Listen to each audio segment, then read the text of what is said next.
medios informativos en todos sus lineamientos. Muchas gracias nuevamente. Apaguen sus micrófonos y continuemos con este congreso. Le doy el saludo al doctor Vergara, Jorge Vergara. Él es médico de la SODI, trabaja como médico en el Centro de Accesos Vasculares y va a hacer la presentación y va a moderar además toda esta sesión. Muchas gracias, doctor Vergara, por estar presente. Tiene usted la palabra y la guía de este congreso. Muchas gracias, Miguel. Muy buenas tardes a todos. Sean todos bienvenidos a este webinar. Vamos a hacer 3 presentaciones, partiendo por la que voy a hacer yo, que se refiere a conceptos generales de accesos vasculares. Los invito, en la medida que vayan pasando las presentaciones, a ir haciendo preguntas a través del chat. Yo las voy a ir mirando y las voy a ir seleccionando, y al final de las presentaciones pues, podremos discutir y analizar las preguntas que vayan surgiendo. Vamos a hacer 3 presentaciones, partiendo por una que me parece que es bien importante desde el punto de vista conceptual, que probablemente la han escuchado en algunas otras oportunidades, la hemos un poquito actualizado respecto a algunas generalidades en relación a accesos vasculares, para que tengamos bien claro de qué estamos hablando cuando hablamos de una fístula arteriovenosa o un acceso vascular para hemodiálisis.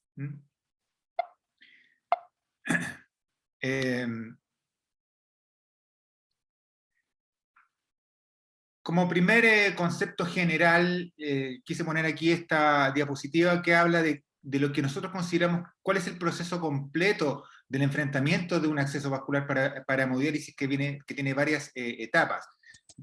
Obviamente está todo lo que se refiere al procedimiento previo a la realización del acceso, la indicación, el cuidado de las extremidades para poder realizar una buena fístula, la derivación oportuna por parte del nefrólogo, etc.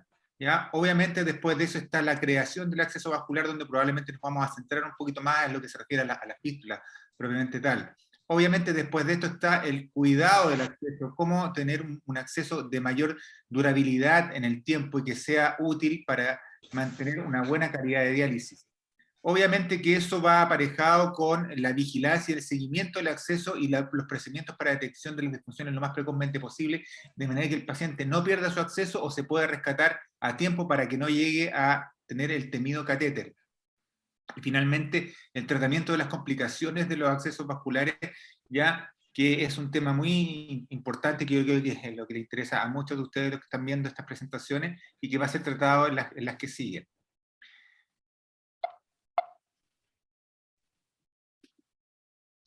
Lo primero es perdón, definir o qué entendemos por un acceso vascular, una fístula arteriovenosa, en términos bastante simples. Consiste en una comunicación entre una arteria y una vena, obviamente superficial, de las extremidades, habitualmente del brazo, del antebrazo, pero también puede ser del muslo, ya realizada a través de un procedimiento quirúrgico,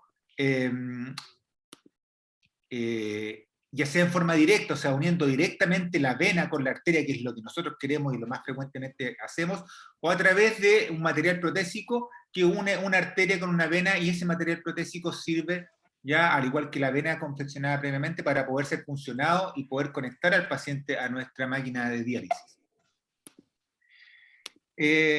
Esta historia, digamos, de la fístula arteriovenosa es relativamente reciente respecto a, y sobre todo lo que se refiere a diálisis. Ya recordemos que las diálisis en sí parten recién a fines de las décadas del 50, pero el concepto del acceso vascular surge de este grupo de médicos, ya que en observaciones en relación a pacientes de la guerra de Corea que tenían estas fístulas arteriovenosas traumáticas por heridas de bala, se daban cuenta que era muy fácil funcionarles y extraer sangre de ellos, y se les ocurrió confeccionar estas fístulas en forma directa, digamos, y se crea a fines de la década del 60 lo que nosotros actualmente conocemos como la fístula de brecha Chimino-Appel. Ahora, ¿por qué fístula autóloga? ¿ya? Nosotros siempre hemos pregonado que esto es lo más importante, que el paciente tenga una buena fístula, idealmente autóloga, porque claramente le genera menor mortalidad en todos los conceptos al paciente respecto a que tiene mejor calidad de diálisis, ¿ya? Tiene más durabilidad y obviamente le da una mejor dosis de diálisis. Tiene riesgos dramáticamente menores que el catéter venoso central, digamos, si uno empieza, o si los pacientes empiezan con su diálisis por fístula y no por catéter. Obviamente, como decíamos, mayor permeabilidad, o sea, duración. Tienen menor tasa de infecciones, se pueden cuidar mejor, ya generan menos tasa de robo cuando se compara con fístulas protésicas, por ejemplo, y evidentemente que desde el punto de vista de costo, efectividad, son mucho menores. Ahora, ¿cuáles son las condiciones que debe tener un paciente para que una fístula arteriovenosa sea exitosa? Tiene que tener un adecuado flujo de entrada, una arteria que le provea el flujo, ¿ya? Y obviamente un paciente, sobre todo cuando tienen el componente diabético, uno tiene que sospechar que puede tener algún componente de enfermedad arterial oclusiva en la extremidad y que puede condicionar la falla de una fístula, y obviamente el flujo de salida que está condicionado por las características del sistema venoso superficial y obviamente con un sistema venoso central, o sea, a nivel del cuello, para ser bien claro, por la instalación de los catéteres, que puede estar dañados por esto, por lo tanto también hay que tenerlo claro, o tener claras cuáles son las condiciones del sistema venoso central para poder realizar un buen acceso. Dentro de la evaluación física, digamos, nuestra evaluación clínica, perdón, no solo está el examen físico del paciente, para nosotros es fundamental realizar esto, que es un ecodoppler, una ecografía que nos permita definir bien la anatomía y las condiciones propias tanto del sistema venoso como arterial. Nosotros consideramos que el ecodoppler es la extensión del examen físico para poder tener una buena planificación de la fístula. Y junto con eso, si tenemos sospechas de que haya alguna lesión o una estenosis a nivel central por la presencia de múltiples catéteres previos, que cada vez es más frecuente en nuestros pacientes, la flegografía es un instrumento que nos ayuda a definir que esta condición está presente y por lo tanto puede inclusive inhabilitar esa extremidad para poder confeccionar un acceso. Respecto a cuáles son las opciones de accesos autólogos, hay varias, pero yo aquí voy a nombrar las que nosotros hacemos frecuentemente en nuestro centro, en ASOI. Básicamente tenemos la fístula radiocefálica distal, o sea, aquella que une la vena cefálica del antebrazo por sobre la muñeca con la arteria radial. Tenemos la arteria, la fístula proximal o de codo, que habitualmente usa la vena comunicante o la cefálica a nivel de codo, uniéndola con la arteria radial o la arteria braquial. Y cuando no tenemos la presencia de la vena cefálica o esta vena comunicante, y disponemos de esta vena que es un poco más profunda, que es la vena basílica, que va por la cara interna y subfacial del brazo, realizamos la técnica de transposición basílica. Esas son básicamente las principales fístulas autólogas que nosotros realizamos. ¿Cuáles son las ventajas de una fístula arteriovenosa distal? O sea, la más frecuente, la que describió Breccia, Cimino y Appel inicialmente. Primero, que tiene una adecuada longitud y una zona de punción lo suficientemente importante para evitar todos los fenómenos de recirculación o alteraciones de flujo. Obviamente es bastante superficial y por lo tanto muy fácil de funcionar. Claramente es la fístula que tiene mayor permeabilidad en el tiempo. Tiene claramente un menor riesgo y tasa de complicaciones comparadas con otros accesos vasculares, y además le permite a uno preservar el capital vascular, porque si falla eso, probablemente tengamos más adelante la presencia de una cefálica más proximal y nos permitan hacer una fístula en codo, o una basílica permeable que también nos permita usarla como un acceso autólogo. Como desventaja, desafortunadamente, y por las condiciones que están llegando a nuestros pacientes, claramente en el tiempo cada vez hay menos candidatos a este tipo de fístula, porque se realiza mucha punción venosa, porque el paciente estuvo hospitalizado con vías venosas en ambas extremidades, porque tiene vasos más pequeños, porque la arteria, hay varias condiciones anatómicas que hacen que cada vez sea más difícil encontrar pacientes que opten a este acceso como primera opción. Pero por otra parte, además, a pesar de que muchos dicen que esta es la fístula, comillas, más simple, técnicamente es una de las más difíciles de realizar justamente porque utiliza vasos más pequeños que el resto de la economía. Aquí tenemos un ejemplo bastante magnificado, digamos, de un abordaje en el tercio distal del brazo por sobre la muñeca, donde se une la vena con la vena cefálica con la arteria radial. El otro tipo de fístula que nosotros confeccionamos habitualmente es la fístula proximal o la fístula que va en la fosa antecubital, ¿ya? Que básicamente tiene como ventajas que como la fístula anteriormente mencionada, es un acceso nativo, tiene un excelente flujo, ya también tiene una buena longitud y es relativamente fácil de funcionar, tiene una muy buena permeabilidad en el tiempo y también tiene bastante menor riesgo de complicaciones como hematomas o robo comparados tanto con la transposición como con las fístulas protésicas. Básicamente cuando nosotros hablamos de ventajas y desventajas, a veces las comparamos más bien con la fístula protésica. Y como desventaja puede ser que muchas veces nos toque un paciente que tenga un brazo un poquito más grueso, de una vena de más profundidad, y cuando la fístula se une directamente a la arteria braquial y no a la radial, ya puede generar un poquito más de robo que la fístula más distal. Básicamente esta fístula consiste en unir ya sea la vena cefálica, esta que es la comunicante, que es bastante constante, a la arteria para darle flujo básicamente a la vena cefálica, y si está la presencia de esta vena que se llama mediana basílica, darle también flujo a la basílica que se puede dilatar y con el tiempo usar también como un acceso vascular secundario. Y así se ve una fístula de la fosa anticubital donde se dilata la vena cefálica del brazo y que con el tiempo, cuando esté con adecuada movilización, va a ser muy fácil de funcionar. La otra fístula autóloga que estábamos describiendo y que nosotros hacemos con bastante frecuencia, sobre todo por este agotamiento de capital venoso superficial, es la transposición basílica. La vena basílica es una vena que es bastante constante en el brazo y que va subpacial por la cara medial de este. Y evidentemente la elegimos cuando no existen estas venas superficiales que estamos mencionando, básicamente la vena cefálica. También la utilizamos cuando tenemos una fístula proximal que se ha desarrollado solo por la vena basílica, o sea, hacia medial, perdón, y la podemos superficializar y utilizar como acceso vascular. Claramente tiene mucho mejor permeabilidad que la prótesis, y en estudios comparativos tiene hasta un 90% de permeabilidad comparada con un 60% a 2 años cuando se compara con las prótesis. Y si nosotros elegimos adecuadamente la vena a utilizar, venas que estén más dilatadas, probablemente esta permeabilidad inclusive sea mayor. ¿Cuáles son las ventajas de una transposición basílica? Claramente, como decíamos, es un acceso nativo, tiene un excelente flujo, también es relativamente fácil de funcionar porque se hace superficial y con una longitud bastante adecuada, tiene una muy buena permeabilidad, pero claramente menor que los accesos que habíamos mencionado previamente, y como complejidad o como desventaja, perdón, está la complejidad técnica, es una técnica compleja, nosotros la llamamos una fístula de alta complejidad, porque requiere abordar la vena en un plano más profundo, superficializarla y después anastomosarla a la arteria. Tiene un poco más de tasa de complicaciones que las otras fístulas, un grado mayor de estenosis basílico-axilar, a nivel de la llegada a la axila, porque habitualmente hay una tendencia que se rote un poco al superficializarla, y también tiene un poquito mayor de índice de robo que las fístulas nativas previamente mencionadas. Como les decía, anatómicamente la vena basílica es esta, que viene por la cara medial del antebrazo y se profundiza subfacialmente en el brazo, y lo que nosotros hacemos a través de incisiones en este segmento es sacarla de este plano subfacial, superficializarla, tunelizarla, igual que las prótesis, por eso a veces se puede confundir con la prótesis porque va en ese mismo trayecto, y anastomosarla a la arteria braquial en el tercio distal del brazo. ¿Ya?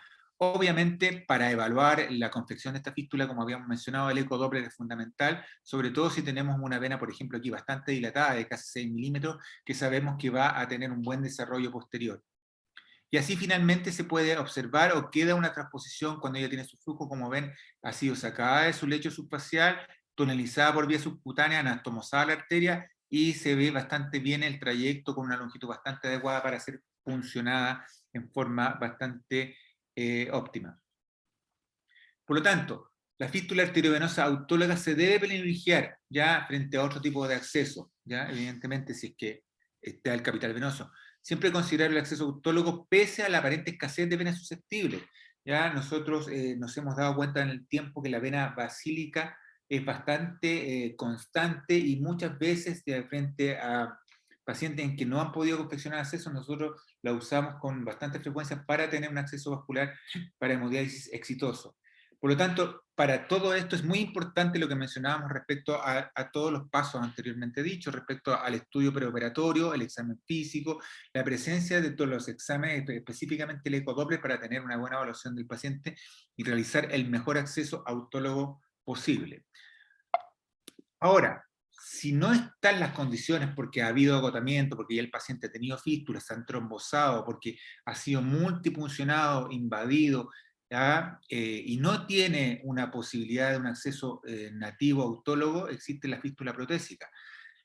Quisiera mencionar un detalle. Nosotros con el tiempo hemos visto que con el uso de los famosos PICC line, que es la punción de una línea a través de la vena basílica en las unidades de paciente crítico, hemos perdido también a veces esa vena como un acceso, y por lo tanto a veces los pacientes no tienen ni una posibilidad de tener un acceso autólogo, y la fístula protésica es su opción definitiva. ¿De qué está hecha esta fístula protésica? De un material que se llama PTFE, que es politetrafluoroetileno expandido, o el famoso teflón, es lo que la gente conoce como el Gore-Tex o el Gore-Tex, pero el Gore-Tex es la marca de un tipo de prótesis. El material es teflón. Es un material inerte que no reacciona con el cuerpo, bastante flexible, no tóxico, muy impermeable y de bajo roce, digamos, muy fácil de tonelizar y colocar bajo la piel. Por lo tanto, es la alternativa frente al agotamiento del capital venoso de extremidades superiores. Como les decía, habitualmente se usa una prótesis estándar que en promedio, que mide de diámetro 6 milímetros, y consiste técnicamente en realizar una anastomosis a la vena axilar, ya, la anastomosis proximal, y una anastomosis distal, o sea, la arteria braquial, por la cara medial o anteromedial del brazo. Evidentemente que nosotros, como les decía, privilegiamos el uso de acceso vascular autólogo, y en promedio nosotros tenemos una tasa de alrededor de 7 a 9% de accesos vasculares protésicos, lo cual es muy bueno considerando que en Estados Unidos la mitad de los pacientes que ingresan a diálisis o a los cuales se le confecciona una fístula lo hacen a través de una fístula protésica. Ahora, algunas ventajas que puede tener y desventajas que puede tener la fístula protésica. Muchas veces, cuando el paciente requiere con más premura el acceso a la hemodiálisis, esto puede ser útil porque la fístula protésica ya convencional, porque no lo voy a mencionar en esta presentación, pero también existen fístulas protésicas que se llaman de rápida punción, que se pueden usar inclusive al día siguiente de haber sido instaladas, pero una fístula convencional puede iniciar su uso a los 15 días, a diferencia de las fístulas autólogas que requieren por lo menos entre 4 a 8 semanas de maduración. Claramente tienen menor permeabilidad o duración que las otras fístulas, tienen una mayor tasa de infección por ser un material externo, digamos, y estar sometido a punciones constantes, e inclusive fístulas que ya están trombosadas pueden infectarse en el tiempo, y obviamente tiene un mayor costo asociado a su confección, ya que implica un material protésico que per se es caro. Entonces, como les decía, básicamente ya existen otras técnicas, pero esto es lo que nosotros no usamos otra. Esta es la técnica que nosotros usamos en ASOI, que es la unión a nivel de la vena axilar con la arteria braquial distal, superficializando esta prótesis y quedando la cara anterolateral o anteromedial del brazo.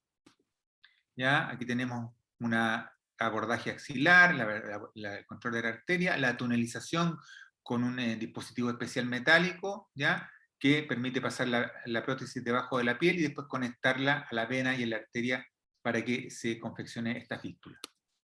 ¿Ya? También, ya cuando ya hay agotamientos en las extremidades superiores, nosotros consideramos la posibilidad de usar esta prótesis a nivel de muslo. Ya básicamente usamos la técnica lineal, que es unir la prótesis a la arteria femoral distal o a la arteria poplitea proximal, unida a la unión safeno-femoral o a la vena femoral directamente. Es bastante infrecuente, pero es una fístula bastante útil y que nos ha sacado de muchos apuros cuando el paciente tiene agotamiento de acceso a las extremidades superiores. Otra técnica es que también la hemos hecho ya, que es la omega, que es unir directamente la prótesis en el segmento de la ingle sin tener que unirla hacia distal. Claro que esta fístula tiene un poco más de complicación en el tiempo y prácticamente nosotros ya no la utilizamos en ASOI. Cuando comparamos entonces las fístulas respecto a la durabilidad y permeabilidad, como decía claramente, en promedio las fístulas autólogas, ya esto comparado a esta permeabilidad, esta medida en promedio entre 24 y 28 meses, La fístula distal es la que mejor permeabilidad tiene, alrededor del 95%, la fístula proximal alrededor del 80% y la transposición basílica en promedio sobre el 65%. ¿Ya? Claramente la fístula protésica tiene una menor permeabilidad, por lo menos medida a 2 años, de hasta un 50% y no más. Por lo tanto, digamos, la elección ya de una fístula o de un acceso para hemodiálisis tiene que considerar primero lo que sea lo más distal posible, partir del segmento distal hacia proximal. Evidentemente tratar de utilizar siempre las extremidades superiores. Ya uno tiende a utilizar, ya más bien por comodidad del paciente, la extremidad no dominante, pero en general nosotros les explicamos a los pacientes que la fístula se hace en la extremidad que tenga la mejor vena de mejor calidad, ya que en general no le impide hacer su vida cotidiana de ninguna manera, digamos. Probablemente lo limita solamente cuando lo conectan a la diálisis. ¿Ya? Evidentemente, como decía, tratar de evitar la prótesis y siempre privilegiar la vena nativa. Y los catéteres solo deben usarse si las opciones anteriores no son posibles. Ahora, desafortunadamente, como vemos, nuestra realidad es distinta respecto a que la mayoría o muchos de nuestros pacientes llegan, parten su diálisis con catéter, y eso también limita las posibilidades de realizar un buen acceso. ¿Ya? Por lo tanto, los cuidados también, muy importantes, preoperatorios, son fundamentales para poder tener una buena confección de un acceso nativo, evitar el uso de catéteres, como decíamos, tratar de que los pacientes inicien la fístula, o sea, su hemodiálisis por fístula, evitar punciones venosas en antebrazo y brazo, una vez que se ha definido que la extremidad puede ser útil para una fístula, y obviamente requiere de una evaluación preoperatoria adecuada. Y eso implica tener todas las condiciones para realizar una fístula exitosa, digamos, un set de evaluación, ecógrafo, un arco sea adecuado y un pabellón disponible con buena implementación para realizar un buen acceso. Por lo tanto, primero, y reforzando los conceptos ya mencionados, evitar catéteres, realizar la fístula lo más precozmente posible, idealmente una fístula nativa, idealmente una fístula distal, un estudio preoperatorio adecuado, condiciones adecuadas para poder realizar una fístula, obviamente con equipo quirúrgico entrenado y especializado en el tema, tener los cuidados muy al callo para evitar, digamos, las complicaciones a largo plazo, y esto se basa también en el seguimiento y que los pacientes sigan controles adecuados para poder tener una mejor fístula. Muchas gracias.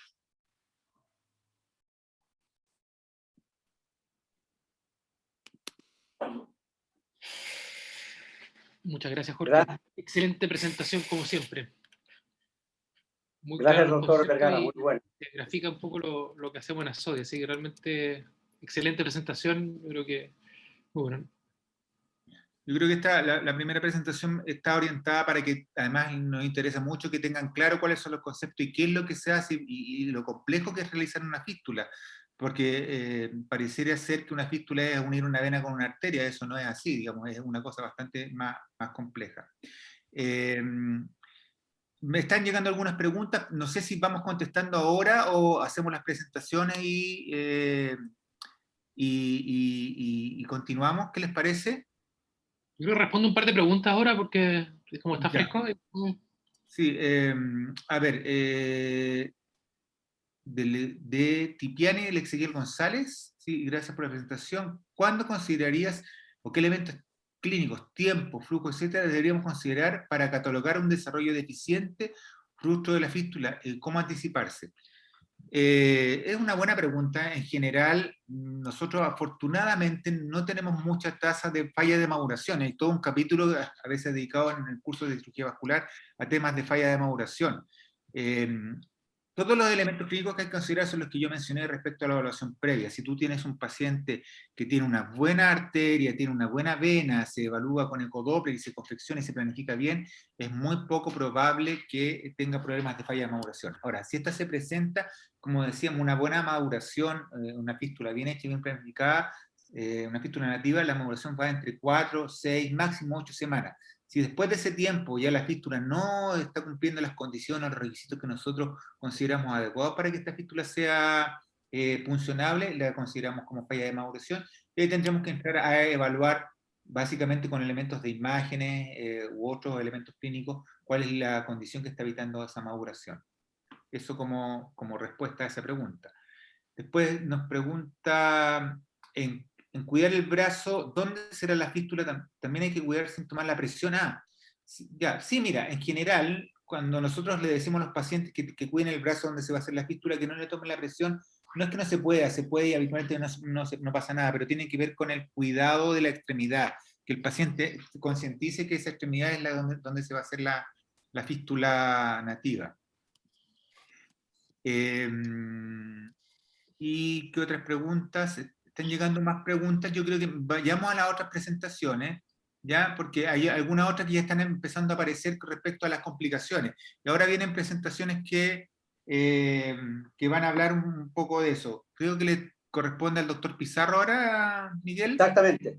Sí, vamos a pasar como segunda presentación. Le vamos a dar la palabra al doctor Humberto Pizarro. Él, como los otros cirujanos, es también cirujano vascular de la SOI, también trabaja en el Hospital Barros Luco, y esta presentación se va a referir a los accesos vasculares disfuncional, diagnóstico y estudio. Doctor, tiene la palabra. Muchísimas gracias por su presentación de antemano. Bien, gracias, Miguel. Claro, efectivamente vamos a hablar algunos conceptos generales respecto a algunas preguntas que ya están surgiendo en el chat, que tiene que ver con el diagnóstico y el estudio de las fístulas disfuncionales.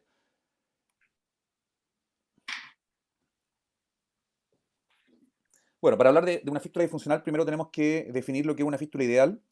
La fístula ideal básicamente es aquella que tiene un flujo adecuado, que no produce hipertensión venosa, que tiene un segmento de dilatación venosa aceptable, ¿no es cierto?, que permite un trayecto puncionable no inferior a 5 centímetros, la diferencia entre ambos trócares, y que no produce isquemias de los tejidos periféricos.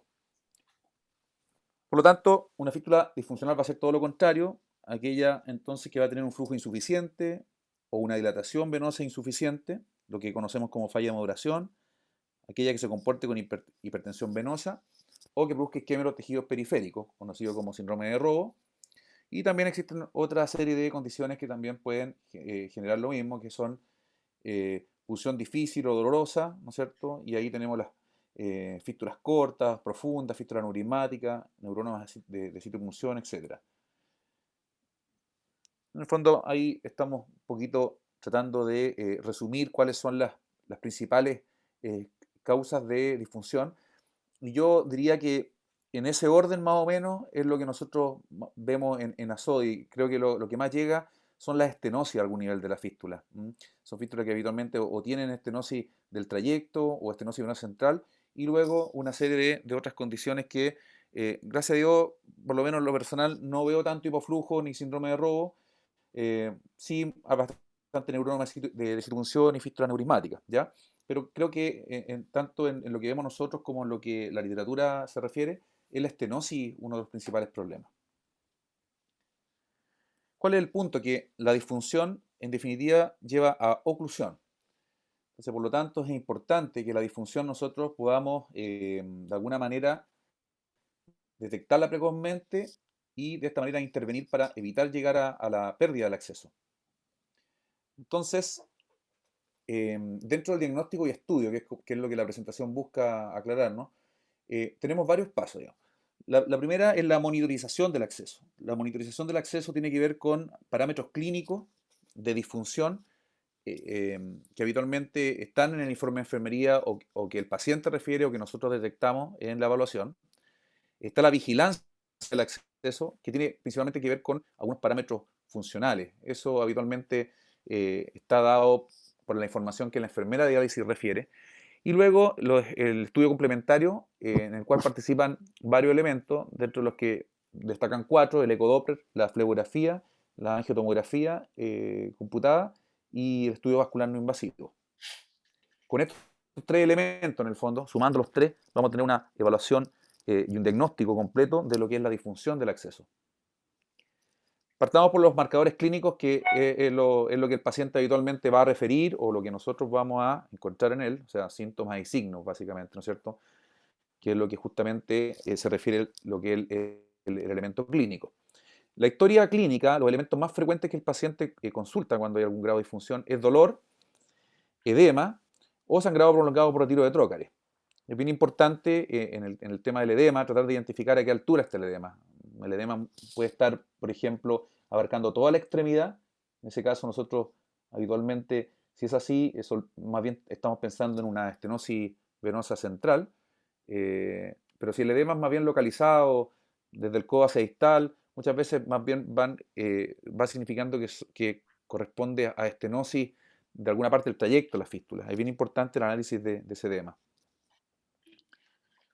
Dentro de los marcadores clínicos a la inspección, vuelvo a lo mismo, el edema, y ahí, entonces, como les decía, ir también evaluando algunos otros elementos que también pueden hablar de hipertensión venosa, como son la presencia de circulación colateral, sobre todo en la región pectoral, y en casos avanzados muchas veces aparecen algunos cambios cutáneos propios de las insuficiencias venosas crónicas, como son la dermatoliposclerosis en la mano. Básicamente se ve un dorso de la mano, fuera de la mano está hematosa, está hiperpigmentada. Y eso a la larga puede desarrollar ulceración venosa. La palidez, cianosis o lesiones isquémicas de la mano a la inspección nos pueden estar hablando de un síndrome de hipoperfusión distal a la fístula, es decir, lo que conocemos como un síndrome de Robo. Hematoma o equimosis nos están hablando de alguna manera que ese paciente está teniendo dificultad en la punción, y eso puede ser porque el paciente está en una fístula hipertensiva, que queda sangrando de forma prolongada, o que cuesta puncionarla porque tiene poco desarrollo, o porque está con hipoflujo, etc. Pero son elementos entonces de juicio que nos permiten ir dándonos cuenta que ahí probablemente hay algún problema. Fístulas con zonas aneurismáticas también son bien frecuentes, y ahí hay que ver la salvedad, digamos, o tratar de diferenciar en que hay fístulas que de alguna manera se va dilatando la vena y se va dilatando solamente porque, por ejemplo, es puncionada siempre en los mismos lugares y se va dilitando la pared en esa zona, pero también puede estar esta dilatación aneurismática asociada a hipertensión venosa. Entonces, pueden estar también traduciendo una fístula hipertensiva. Así que es bien importante analizar ese punto en relación a estos aneurismas venosos. Y algunos signos inflamatorios, yo diría que más preocupantes, y principalmente a nivel de acceso protésico. Eso es lo que la inspección nos va a dejar habitualmente en las fístulas disfuncionales. La palpación, habitualmente, ¿no es cierto?, lo que exploramos es el frémito, que es la manifestación palpatoria del flujo turbulento de la fístula, y de alguna manera lo frecuente que podemos ver es un frémito disminuido en los hipoflujos, o el frémito pulsátil habitualmente en las fístulas de tipo hipertensiva. Es importante detectar ahí, ¿no es cierto?, hasta dónde llega ese frémito pulsátil, porque habitualmente el frémito es pulsátil distal a la estenosis, y habitualmente proximal a la estenosis el frémito toma características de mayor normalidad. Finalmente, como marcador clínico, la auscultación. Y aquí básicamente evaluamos lo que es el soplo, que es la manifestación auscultatoria, ¿no es cierto?, de este flujo turbulento de la fístula. Podemos tener, por ejemplo, soplos de corta duración o sibilantes, que habitualmente están, o de baja intensidad, que están en zonas, digamos, poestenóticas, y que es bastante característico de este tipo de disfunción. Eso, en términos generales, en lo que la clínica y en forma ordenada tenemos que analizar, ¿no es cierto?, inspección, palpación, ocultación, es básicamente lo que nos van entregando las fístulas disfuncionales. Ahora, como segundo paso, tenemos los marcadores funcionales. Los marcadores funcionales básicamente los podemos tener en la sesión intradiálisis, y habitualmente es lo que va a venir en los informes de enfermería, y que se refiere a todo eso que ustedes ven ahí. Habitualmente las enfermeras lo que refieren a los pacientes es con una dificultad por la punción o la canalización de la fístula, aspiración de coágulo durante la punción, la imposibilidad de alcanzar el QV prescrito por el nefrólogo, un aumento de la presión en la línea de retorno venoso, o también aquellos pacientes que tienen un sangrado muy prolongado por retiro de trócares. Eso diría yo que son parámetros de alguna manera lo que se llaman marcadores funcionales intradiálisis, pero por el informe de la enfermera. Y luego están los marcadores funcionales que ya se refieren a términos ya más objetivos, y que tiene que ver con lo que el estudio funcional así nos aporta. El estudio funcional, lamentablemente, es un elemento que lo vemos poco en la referencia de los pacientes. Los pacientes habitualmente más bien vienen con, de alguna manera, una derivación que se refiere a los puntos anteriores. pero pocos pacientes vienen de respaldo con el estudio funcional. Y para nosotros es fundamental porque nos entrega una serie de elementos, una información muy valiosa para nosotros lograr determinar cuál es la disfunción presente en el acceso.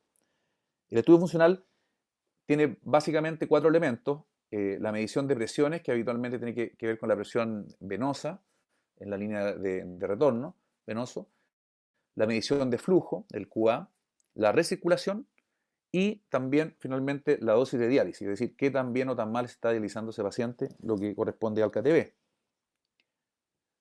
Acá ustedes ven una hoja tipo de un estudio funcional, esta que es la que usamos nosotros en ASODI, que tiene básicamente algunos antecedentes muy generales del paciente que tienen que ver con, bueno, con sus datos y con la fecha y saber un poco la antigüedad del acceso. Y como ustedes pueden ver ahí están claramente señalizados los elementos que les decía, la presión en la línea de retorno venoso, medido en milímetros de mercurio, porcentaje de recirculación, KTB. Esto, según las normas DOCI, KDOCI, deben realizarse, por ejemplo, las presiones, la recirculación debe realizarse en ciertas condiciones que son las que ustedes ven ahí.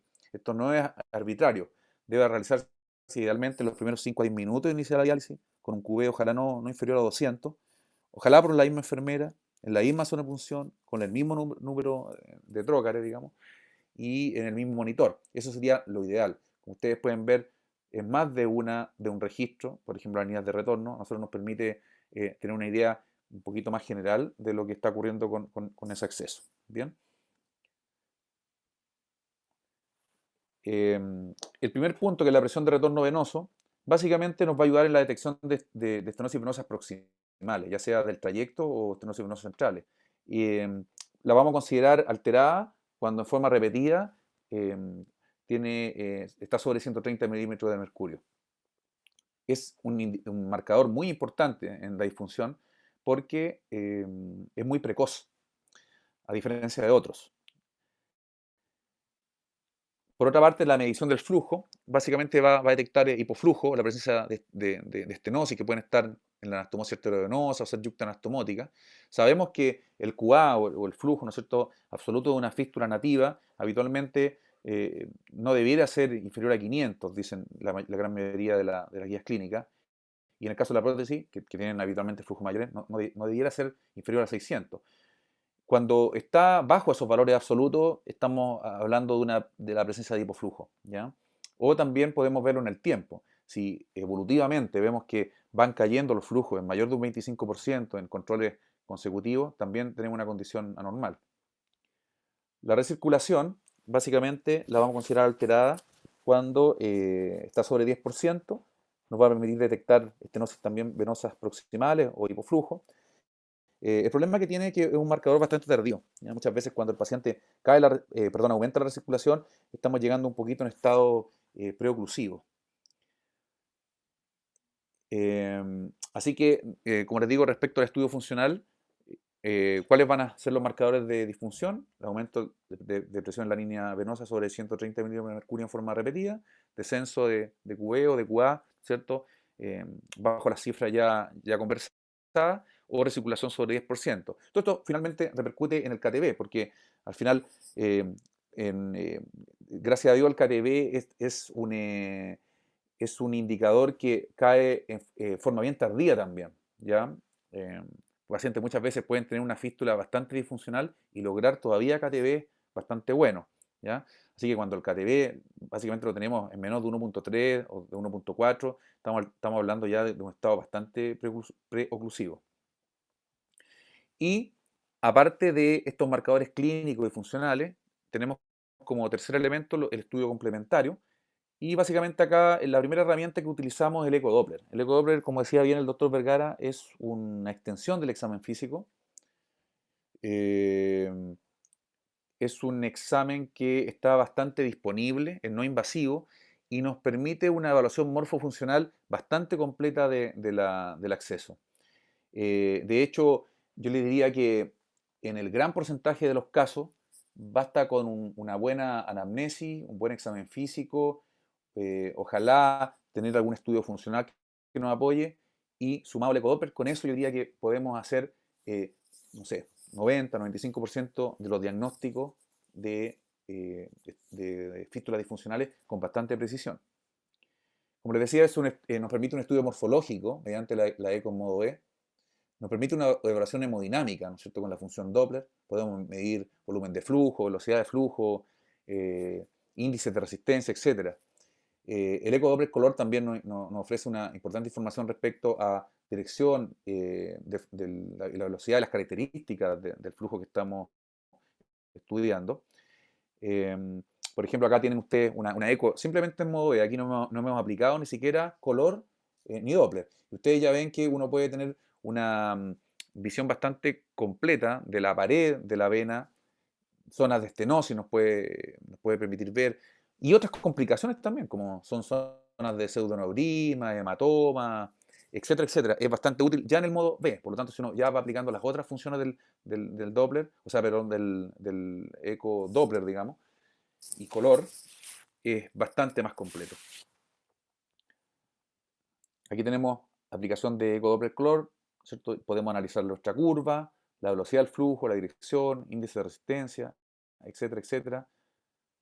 Y acá, a modo de ejemplo, ustedes pueden ver la cantidad de parámetros que uno puede medir, ¿cierto?, y estudiar con el ecodoppler, y nos pueden permitir entonces determinar cuando una fístula está en disfunción. ¿Qué otros elementos nos apoyamos habitualmente para el estudio y el diagnóstico? Es la fistulografía o la fleografía también, la angiotomografía o la angioTAC, como más comúnmente se le conoce, o el perfil arterial más conocido como EBNI.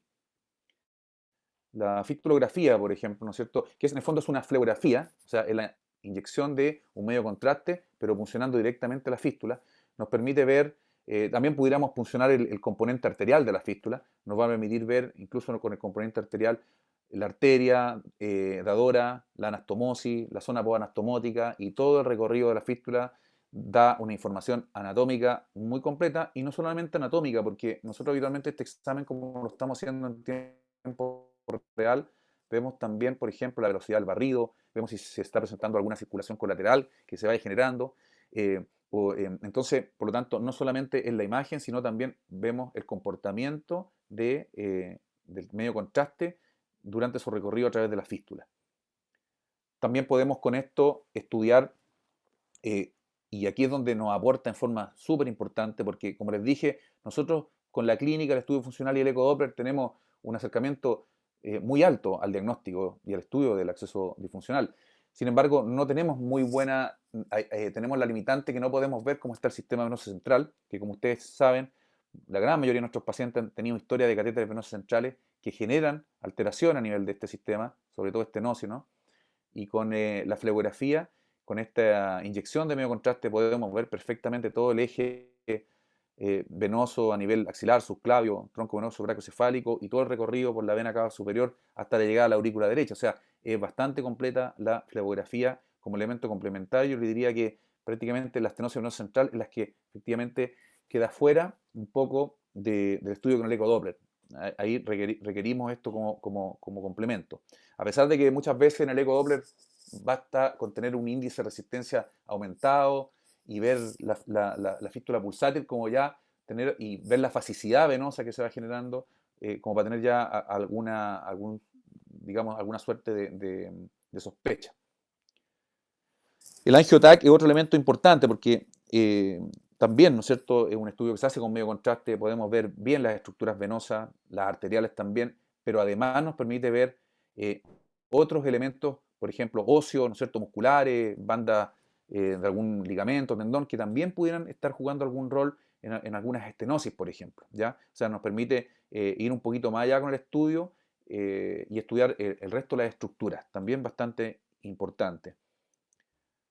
Y finalmente el estudio vascular no invasivo, que prácticamente no es que se limite, pero donde finalmente tiene su mayor importancia es en el estudio de los pacientes con sospecha de isquemia distal al acceso, o sea, lo que es el síndrome de robo, y nos permite entonces tener es difícil algunas veces en algunos pacientes determinar realmente si las molestias que el paciente tiene es por robo o no, y un elemento que nos ayuda a desenmascarar eso es justamente el EBNI con y sin compresión de la fístula. Claramente, un paciente que tiene un síndrome de robo importante, cuando comprimimos la fístula, la perfusión hacia, ¿no es cierto?, la mano y hacia los dedos de la mano va a mejorar en forma ostensible.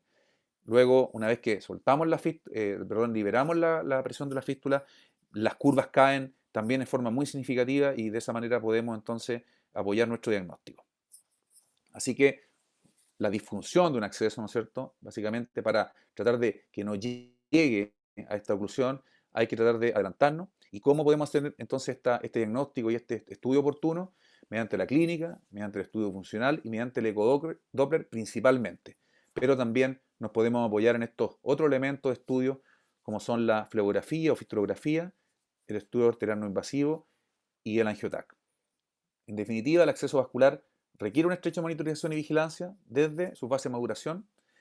El diagnóstico y estudio adecuado permite la detección precoz de la disfunción y el consecuente manejo para evitar llegar a la oclusión. Y así aumentamos la permeabilidad de la fístula. Esto mejora la hemodiálisis y la calidad de vida del paciente. ¿Ya? Un paciente con un acceso disfuncional está angustiado todos los días porque no se dializa bien, la enfermera le dice que no se dializa bien, la máquina está con las alarmas prendidas todo el rato y el paciente tiene el riesgo de una oclusión inminente que lo va a llevar al temido catéter, como dijo el doctor Vergara. Y finalmente, todo esto disminuye el uso de catéter, hospitalizaciones y costos en salud. Muchas gracias.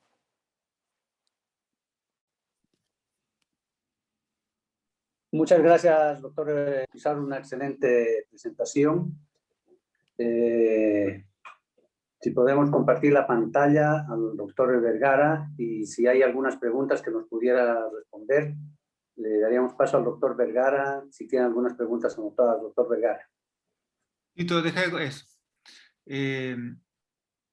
Felicitaciones, Tito, muy buena tu presentación, bien aclaratoria respecto a las condiciones y evaluación de una fístula para detectar previamente la disfunción. Hay un par de preguntas interesantes que vale la pena aclarar. Una es respecto a los ejercicios en relación a la fístula. A ver, los ejercicios en general se le indican al paciente como una manera también de observación, cuidado y atención y preocupación a la fístula. Lo que voy a decir ahora puede ser contraproducente y hay que tener cuidado con cómo lo interpretan, pero en general los estudios demuestran que los ejercicios no son un gran aporte al desarrollo de la fístula. Nosotros los indicamos porque básicamente el paciente lo que hace es observar su fístula, cuidarla y estar preocupado de que tenga un frémito y un desarrollo adecuado.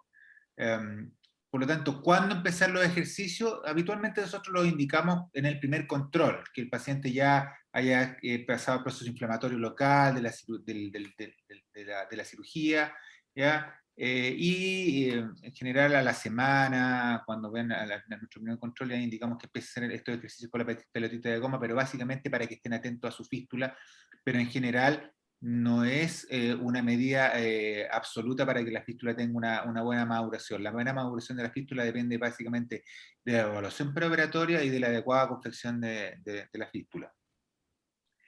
Eso. Hay otra pregunta que doctor Pizarro, a lo mejor la quiere responder usted, se refiere a qué cuidados, digamos, o qué condiciones pudiesen afectar una fístula, como la hipotensión y la poliglobulia. ¿Cómo debe eso, o cómo afecta eso la disfunción o falla de una fístula? Pero en general, yo creo que la hipotensión en los pacientes que se dializan es súper frecuente. O sea, es cosa de escucharlo. Los pacientes salen muchas veces bastante mareados, con inestabilidad, con tendencia a la lipotimia, y eso está bien frecuentemente asociado a los pesos secos, los pacientes postdiálisis. Es una condición súper frecuente. Yo la sensación que tengo es que si el paciente tiene una fístula óptima, de un buen flujo, una fístula con buen desarrollo, qué sé yo, sin una disfunción categórica, la hipotensión no debiese ser un elemento, digamos, que llevara a una oclusión de una fístula necesariamente. Habitualmente será una fístula probablemente que está ya bastante hipertensiva, ¿no es cierto?, con una zona estenótica bastante crítica, en la que, claro, probablemente una hipotensión mantenida, sobre todo postdiálisis, puede generar en ese paciente, puede ser como el fenómeno final para que se produzca la oclusión de la fístula. Lo mismo si una fístula tiene hipoflujo, por ejemplo, también puede ocurrir lo mismo. Ahora, en el caso, perdón, la otra preguntaban era sobre la poliglobulia. Creo que es un poco lo mismo, ¿ah? La poliglobulia también probablemente puede ser un elemento que puede jugar un rol en eso. Es difícil, digamos, porque cuando uno tiene un paciente con poliglobulia, la verdad que son muy pocos. Yo creo que nunca he visto uno porque la verdad es que estos pacientes habitualmente son bastante anémicos y es todo lo contrario. Pero si fuese ese el fenómeno, creo que es lo mismo. O sea, si tiene también una fístula normofuncionante, no creo que una poliglobulia pueda significar necesariamente que eso vaya a ocluir la fístula per se. En general también se va a dar en un contexto de una fístula un poco, digamos, disfuncional.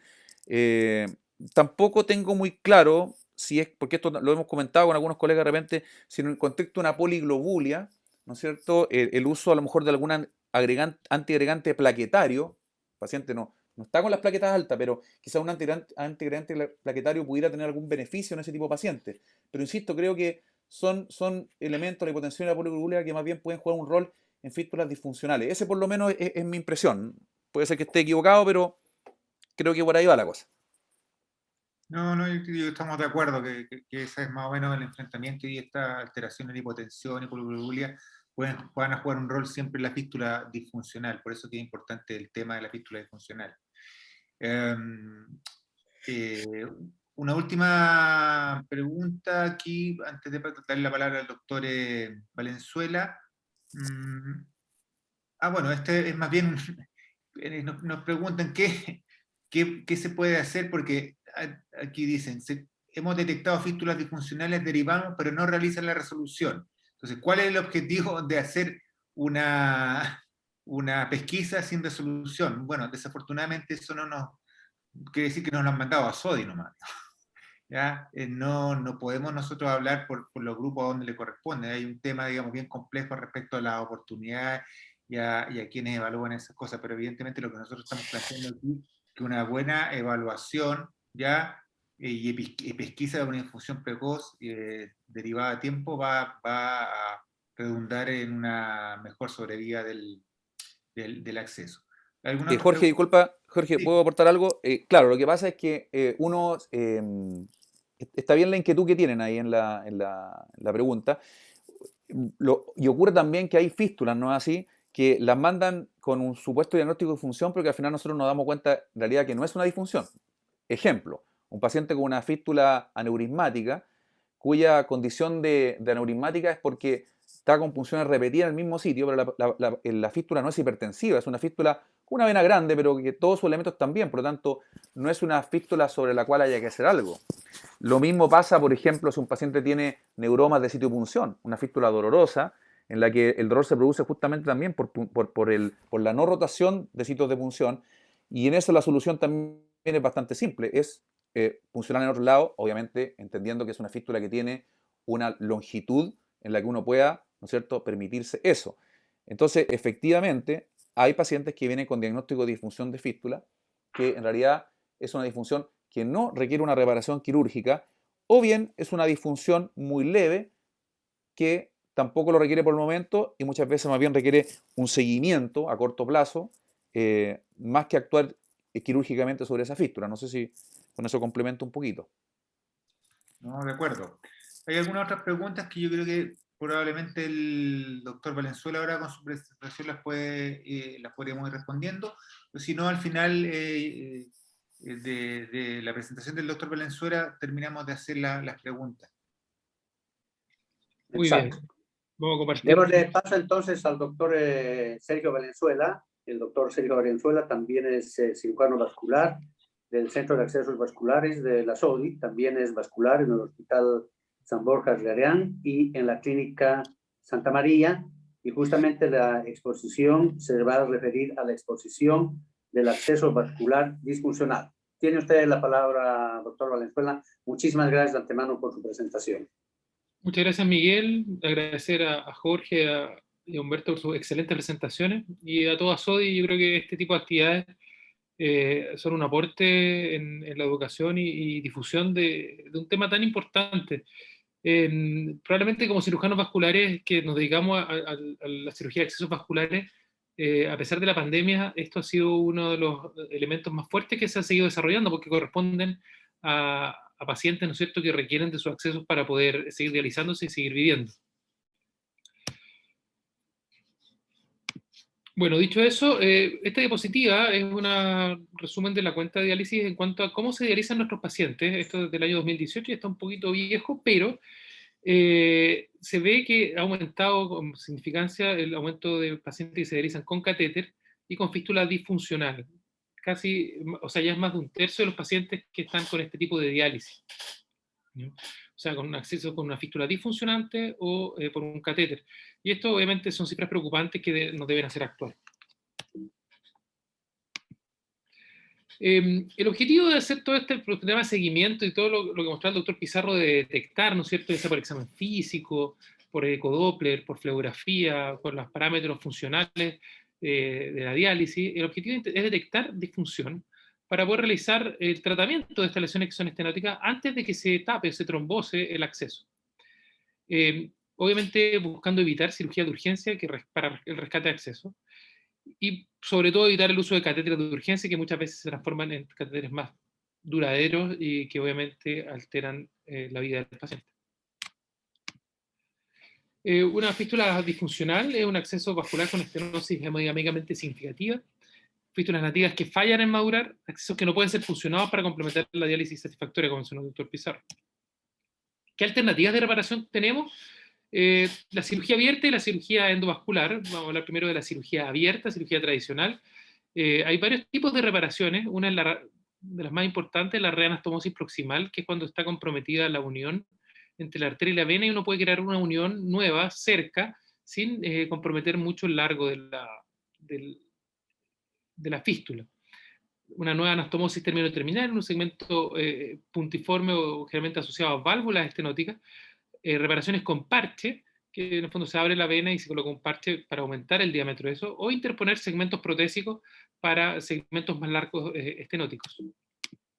Acá se ve, esto es una hiperplasia neointimal, una gran estenosis, esto es en el pliegue antecubital, una estenosis bien significativa, se ve en el interior de la unión entre la vena más superficial y profunda, una gran placa blanda que es fibrosis, digamos, y esto es hiperplasia neointimal.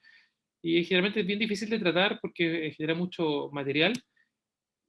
Y en este caso usamos una reparación con un parche, se ve como está el parche suturado a la vena y así ampliar la anastomosis logrando conseguir un buen frémito.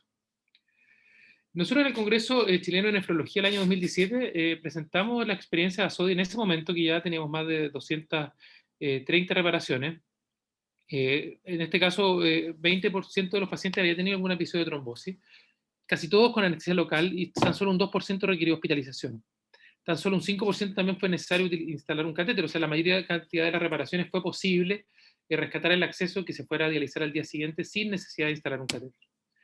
La mayor cantidad de reparaciones fueron en reanastomosis proximales, 39%, reparaciones con parche, 18%, interposición de un trozo de prótesis, 26%, retirar trombos, trombectomía y reanastomosis, un 16%. O sea, casi más de la mitad, más del 50% reanastomosis con o sin trombectomía.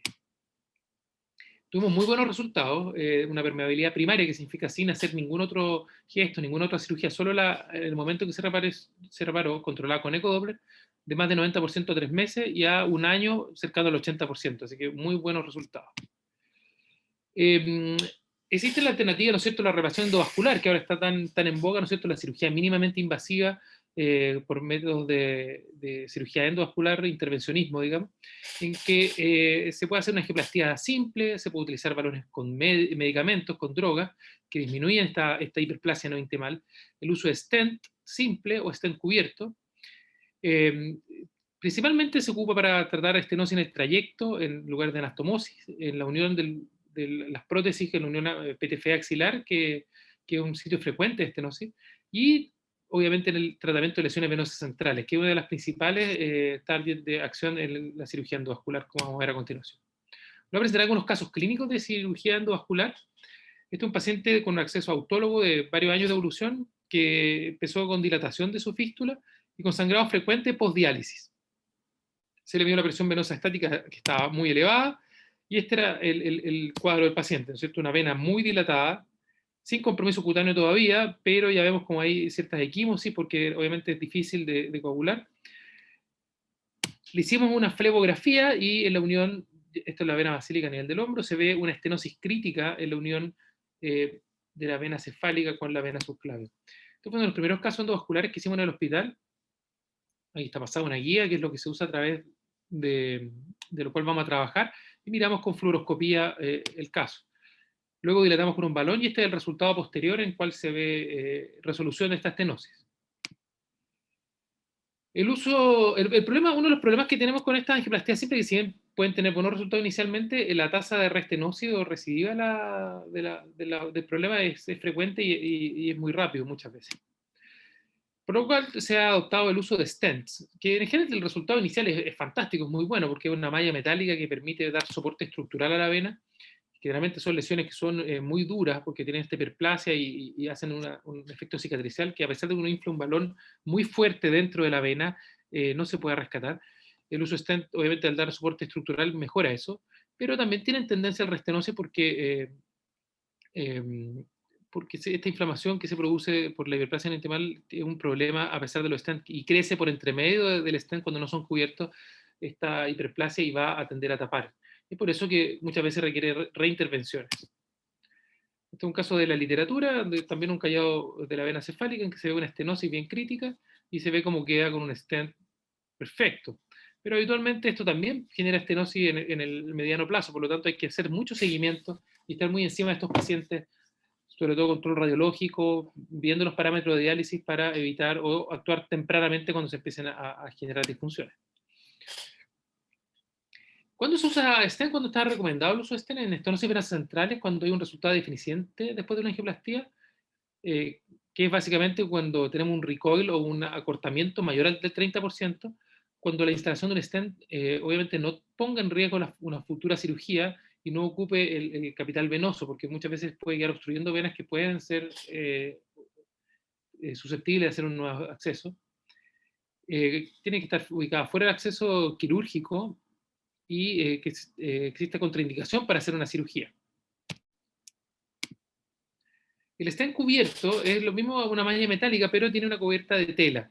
Y esto está recomendado en estenosis medio central, fundamentalmente porque protege al crecimiento o hiperplasia intimal y reestenosis en el interior del stent. Nos protege en caso de ruptura post-angioplastía. Estas lesiones son bien duras y cuando uno usa balones que habitualmente son de alta presión y grandes, se pueden producir rupturas de vena y que el stent cubierto sella cualquier ruptura que exista y nos protege. La presencia de pseudoaneurismas, que básicamente son rupturas de las venas o de la fístula, también va a ser contenida por esta tela, así que por eso está recomendado. Hay un trabajo ya clásico, digamos, que salió en el New England Journal of Medicine en 2010, que comparó el uso de angioplastía simple versus stent cubierto. Más de 190 pacientes, fístula protésica, basílico-axilar, estenosis y la anastomosis venosa.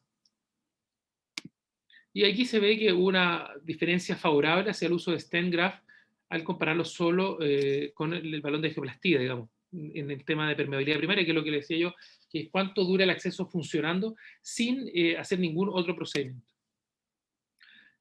Otro caso clínico, un paciente de 60 años con un mieloma múltiple, insuficiencia renal crónica.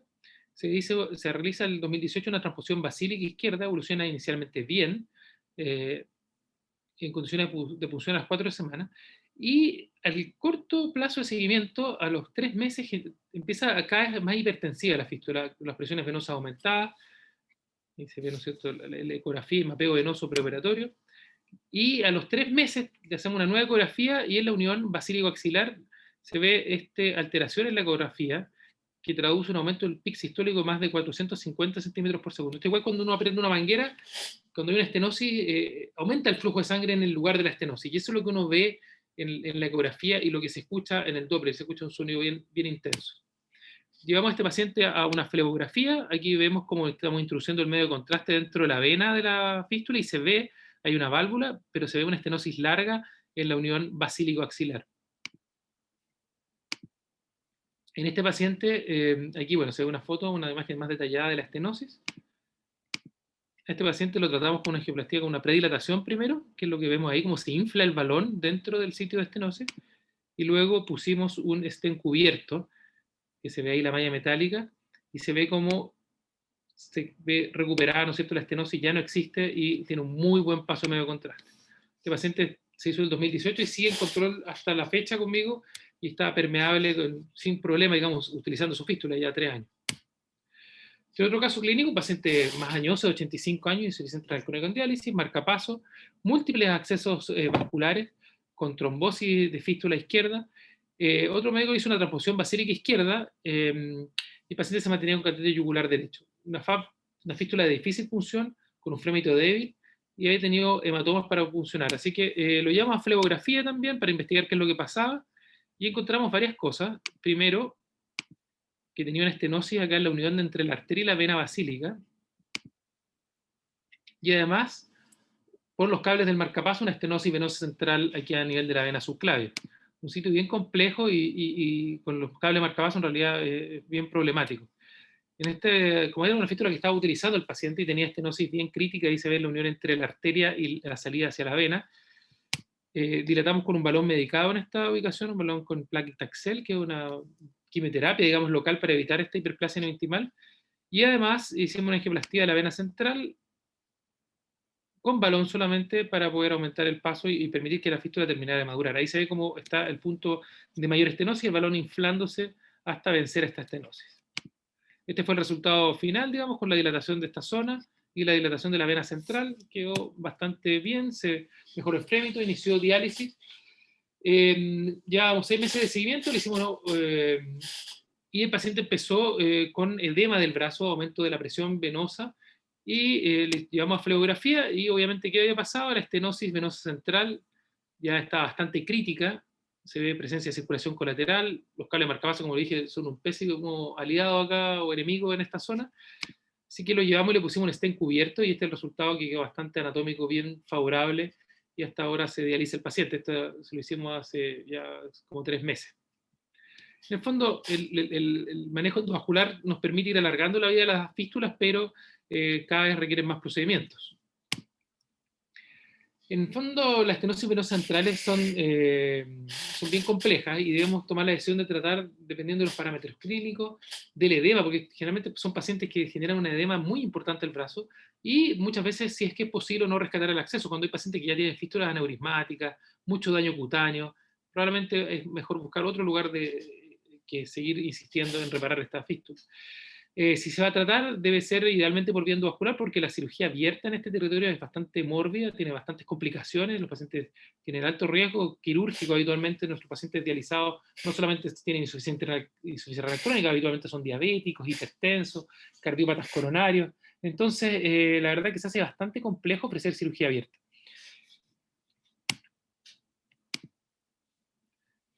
¿Cuáles son los resultados de la angioplastía en estenosis venosa central? En general, la permeabilidad primaria no es tan buena. Al año, solo un 30% siguen permeables, pero si es que uno repite procedimientos, puede aumentar esta permeabilidad hasta el 50%. Eso está bastante demostrado. El primer estudio era con balón simple, con balón con stent, aumenta la permeabilidad primaria, pero obviamente esta no es óptima. Y esto va subiendo la permeabilidad asistida, digamos, permeabilidad secundaria, si es que uno repite y repite procedimientos. Esto utilizando stent cubierto, que son con lo que se obtienen los mejores resultados.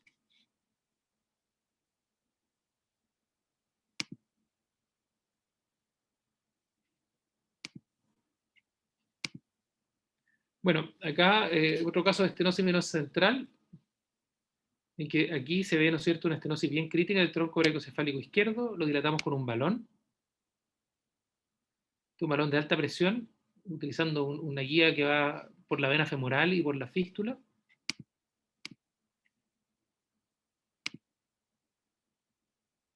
Y tenemos esta imagen de control con un stent para poder tratar esa estenosis.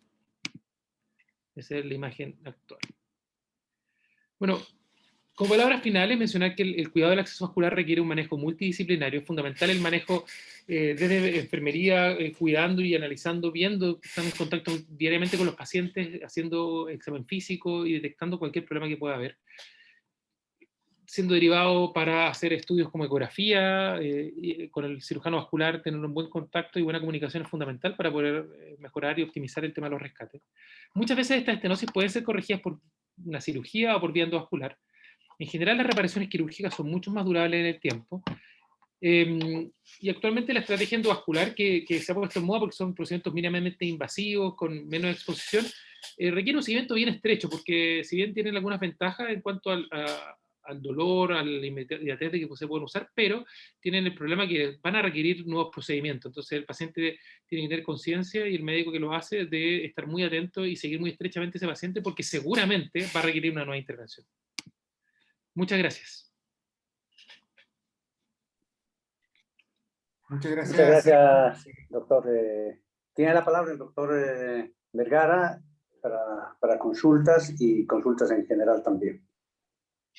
Gracias, Sergio, por tu presentación. Yo creo que es muy interesante una puesta al día de elementos un poco más modernos respecto a la reparación de acceso, como son todos los procedimientos endovasculares, que requieren más insumos, más complejos y, como decía el doctor Valenzuela, un seguimiento más acucioso. Hay algunas preguntas que quedaron bien interesantes. Me parece que para ir respondiendo todas las preguntas. Una respecto a los hematocritos, había preguntado nuevamente por respecto a los hematocritos elevados y el uso de sangría, ¿no? Nosotros, como decía el doctor Pizarro, no recomendamos el uso de sangría si no tiene una indicación médica propiamente tal. Eso no tiene mucho que ver con el acceso. Más bien, ya los pacientes poliglobúlicos pueden tener problemas en relación, como decía el doctor Pizarro, si el acceso es disfuncional. Entonces, más importante que el tema de la poliglobulia o el hematocrito alto es la detección precoz de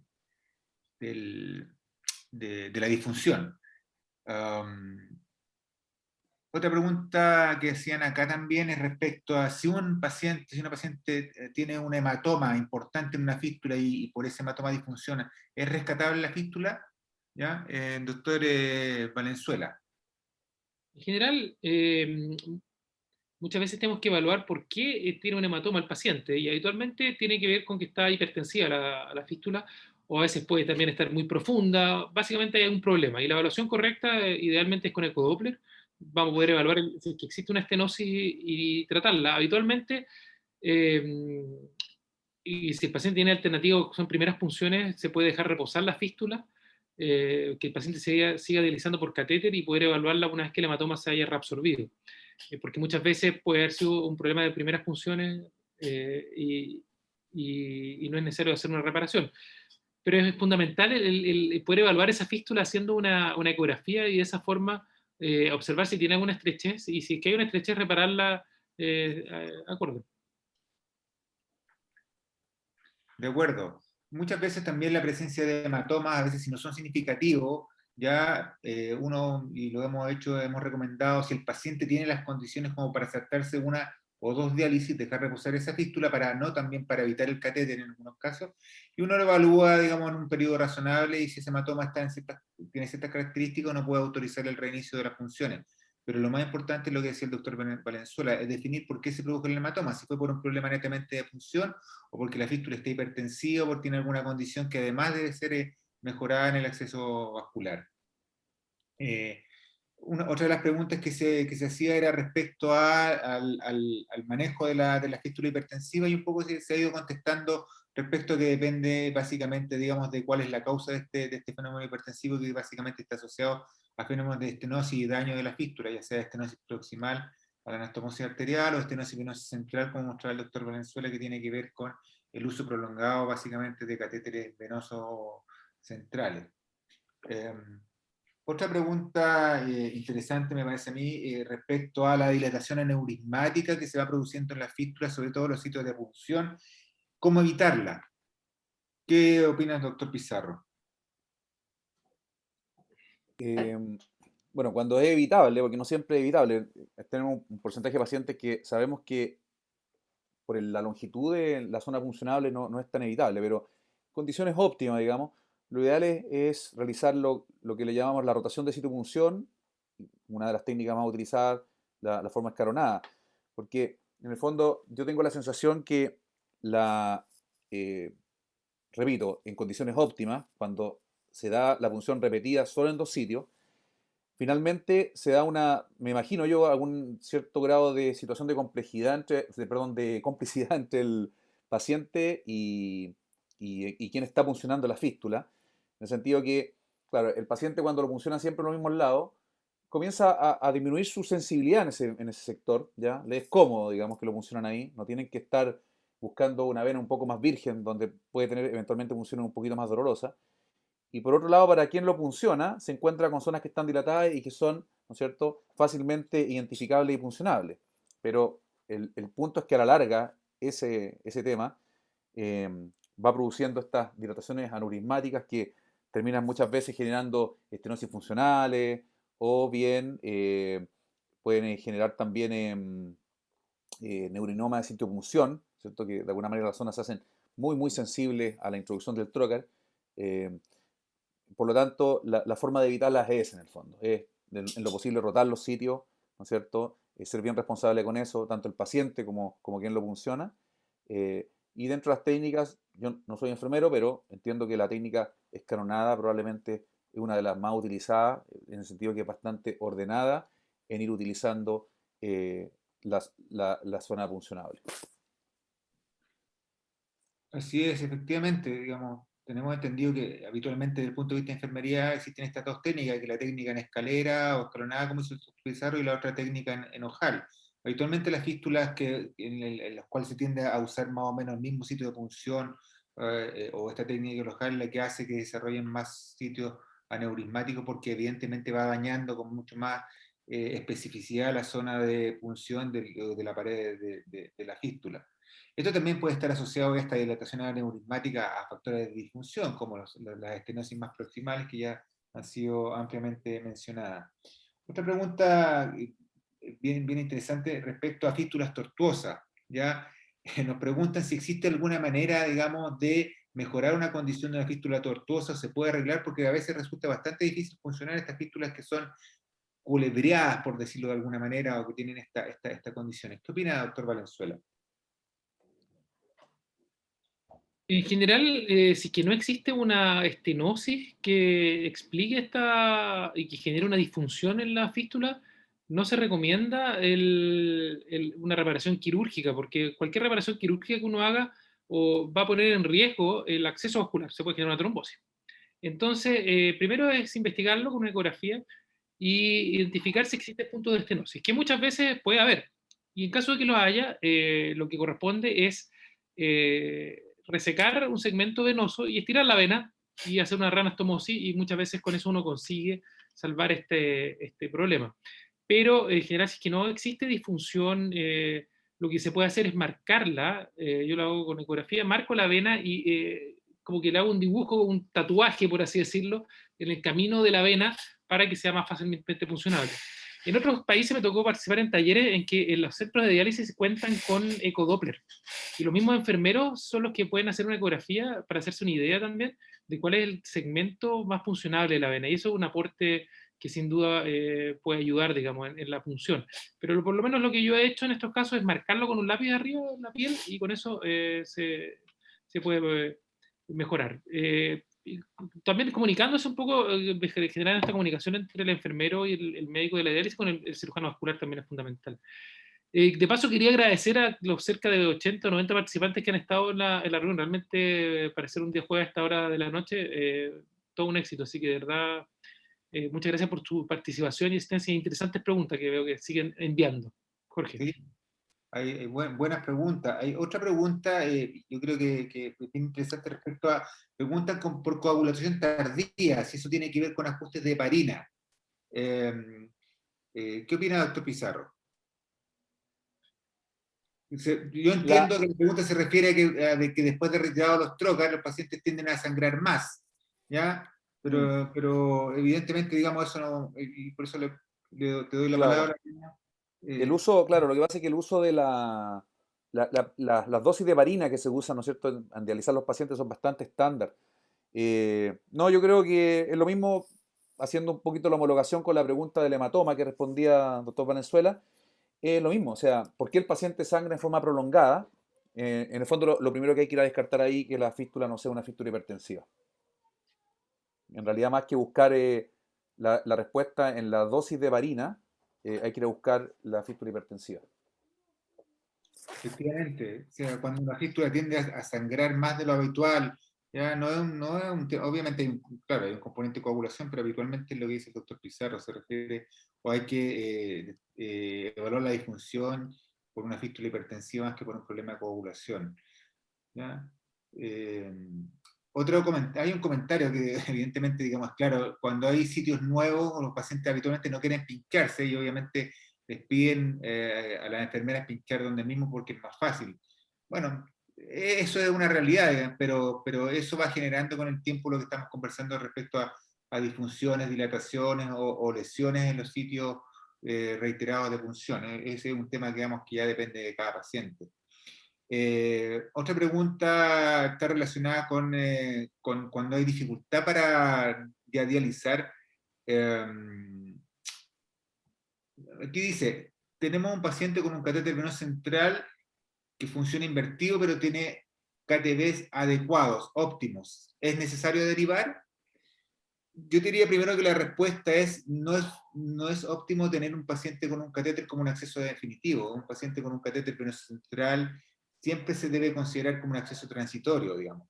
¿Ya? Que funcione invertido y si da buenos KTV, quiere decir que puede seguir funcionando y te da tiempo para poder confeccionar un acceso definitivo, pero la respuesta no es que haya que derivarlo porque esté funcionando invertido, a pesar que esté dando buenos KTV, hay que derivarlo porque tiene un catéter venoso central y ese no debe considerarse su acceso definitivo, porque nosotros vemos en los hospitales que trabajamos en hospitales los desastres que pasan con los catéteres venosos centrales, sobre todo con las infecciones o las complicaciones tardías, o cuando ya el paciente requiere hacerse un acceso definitivo y ha tenido catéteres múltiples. Las estenosis venosas centrales, como las mencionaba el doctor Valenzuela, son de alta complejidad y requieren intervenciones mayores.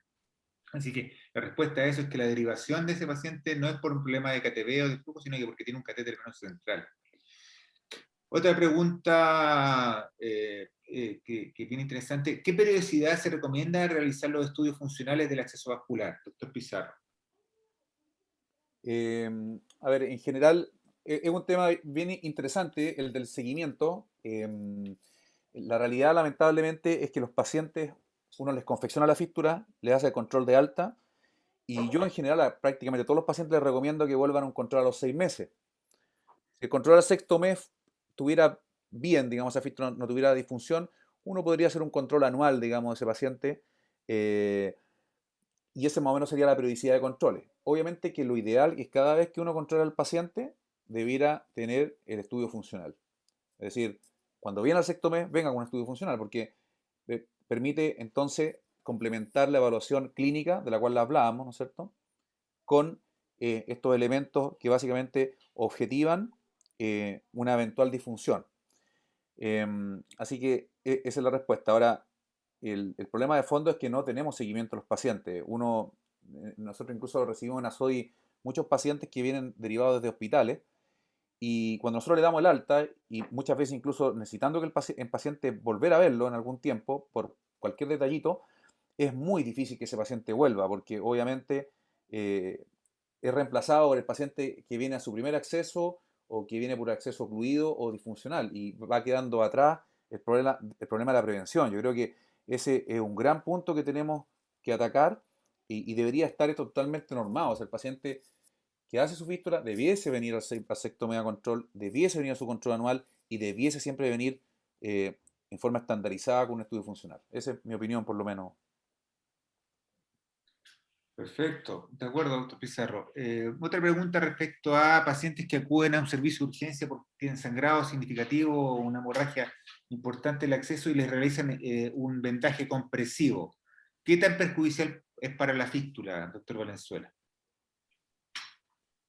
Es complejo porque es difícil cómo se aplica la presión en un vendaje compresivo, entonces puede producir una trombosis.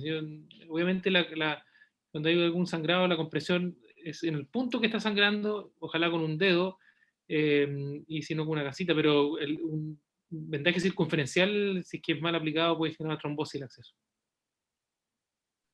Exacto, y además que si un paciente llega con un sangrado o una hemorragia significativa o masiva de un exceso vascular es porque claramente además está disfuncional. ¿Ya? Evidentemente ahí lo que hacen, independiente, digamos, de cualquier cosa, es salvarle la vida al paciente, así que uno no debiese criticar si lo dejan más o menos compresivo. Uno verá después si es rescatable o no, pero lo primero es salvarle la vida al paciente, porque si un paciente llega con un sangrado masivo por la fístula es porque algo malo está funcionando en la fístula, así que eso se evalúa caso a caso. Eh, cuando se menciona rotar sitios de punción, ¿se recomienda que sea cada sesión o de manera semanal o mayor tiempo? Doctor Pizarro. No, mira, no, yo la verdad que nunca he leído, digamos, una recomendación así estricta de cuál es la recomendación ideal de sitio de punción. No sabría decir el tiempo exacto, pero a mí me parece que una vena que está puncionándose 3 veces a la semana, no sé, cada 15 días creo que podría ser un tiempo adecuado como para ir rotando. Lo que yo he visto y escuchado, sobre todo en enfermedades de más experiencia, es que habitualmente se hacen un protocolo. ¿Ya? Hay grupos que lo hacen en cada sesión, sobre todo cuando se hacen técnicas en escalera. En ¿Ya? escalera, sí. Ya, lo ideal es que sea en cada sesión que se vaya rotando, y hay otros grupos, depende, digamos, también del tipo del paciente y la tolerancia del paciente, se hacen planes de rotación semanal. Eso, Sí, digamos, es difícil que el paciente a lo mejor tolere que cada sesión le estén rotando, le claro, estén pintando, digamos, le estén claro. funcionando, perdón, la fístula en cada lugar distinto, pero creo que, claro, como dices tú, 10 días, no sé, quizás 2 semanas, eh, pero el problema es que se hace muy poco. Perfecto. Otra pregunta que también es interesante. ¿Cuál sería la recomendación en caso de que un paciente llegue con una fístula trombosada, la punción? ¿Ya? O sea, habitualmente lo que yo entiendo de esta pregunta, porque además pregunta si sugieren heparinizar, extraer al vacío el coágulo, etcétera. Eh, Suponiendo que el paciente tuvo una sesión adecuada, digamos, doctor Valenzuela, anteriormente digo. ¿Qué opina usted? No entiendo la pregunta, en verdad. Yo creo que se refiere a que, yo lo he visto varias veces, que, doctor, me dialicé muy bien en la diálisis anterior y llegué a esta diálisis con la fístula trombosada. ¿Cuál sería la conducta del centro de diálisis con ese paciente o del paciente con esa fístula trombosada reciente? Lo que pasa es que ahí, bueno, claro, si uno lo entiende así, es que muchas veces el paciente se sigue dializando porque la fístula puede que tener bajo flujo, pero suficiente, tiene 250, no logra 300 y lo están dializando hace un tiempo, no, es que la fístula de ese caballero es de flujo bajo. Pero ese lo he escuchado, sí, y claro, y después llega a trombosar la fístula. Y es típico de las fístulas distales, que tienen muy buena salida, entonces no se tapan hasta tener la anastomosis distal, digamos, de la arteria con la vena muy crítica. Entonces muchas veces pasa eso. Y habitualmente, como tiene tan buena salida, conserva el capital venoso, no se trombosa a veces ni siquiera toda la fístula, y uno puede rescatarle una nueva anastomosis. Eso se ve, eso me parece que sería como lo que te Sí, entendí por la... esa es la respuesta. O sea, en el fondo, una fístula que se trombosa y que se detecta precozmente es susceptible de rescate. Y eso hay que considerarlo, o sea, derivarlo rápidamente para que un cirujano vascular con experiencia lo pueda resolver. El único problema es que ahora con el tema de la pandemia estamos súper limitados porque muchas veces nosotros había que tomar algunos exámenes simples y todo, pero ahora requeremos 3 días para tener temas de PCR. Pacientes muchas veces hay que manejarlos hospitalizados, ver cómo están los exámenes, eso es más difícil. Se complejizaba eso. Hay una pregunta muy simple pero muy interesante. ¿Qué decidiría usted entre catéter venoso central o Gorotex, doctor Pizarro? Sí, es bien buena la pregunta.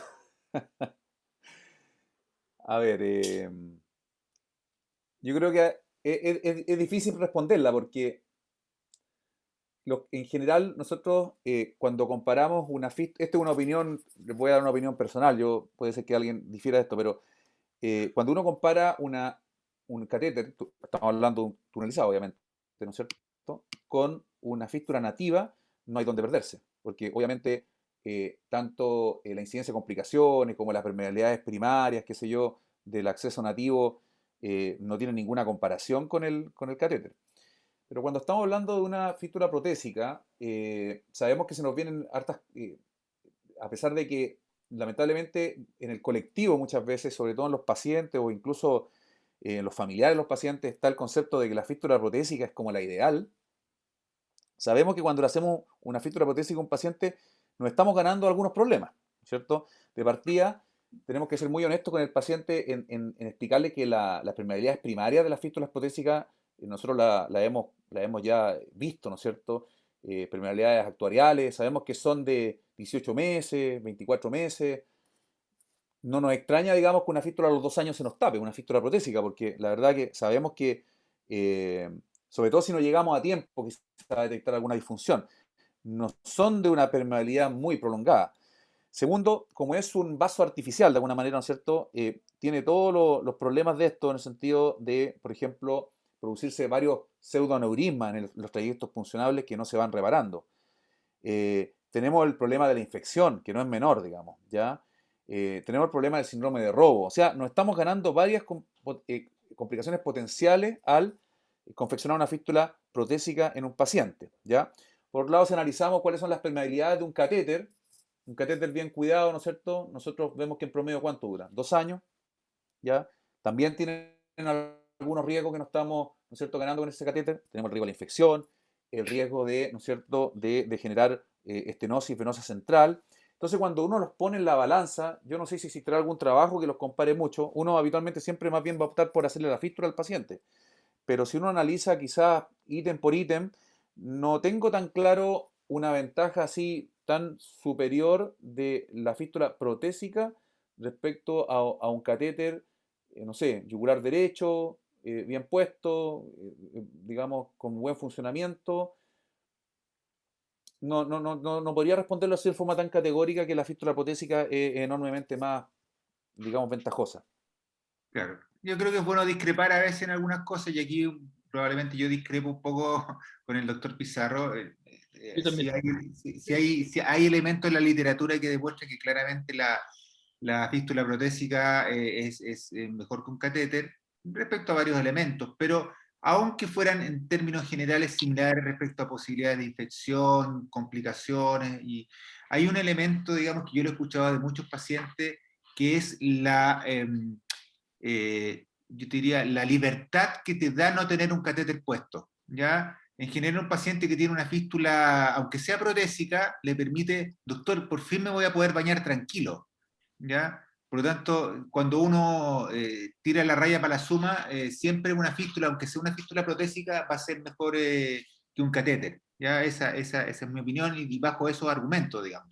Ya estamos de acuerdo que, y como lo mencionaba en nuestra presentación inicial, siempre la fístula protésica o el Gore-Tex va a ser la peor de todas las fístulas, pero cuando a veces se compara con el catéter, probablemente sí sea mejor que un catéter, no solo porque es una fístula, digamos, sino que porque le da ciertas condiciones al paciente que con el catéter lo limitan bastante.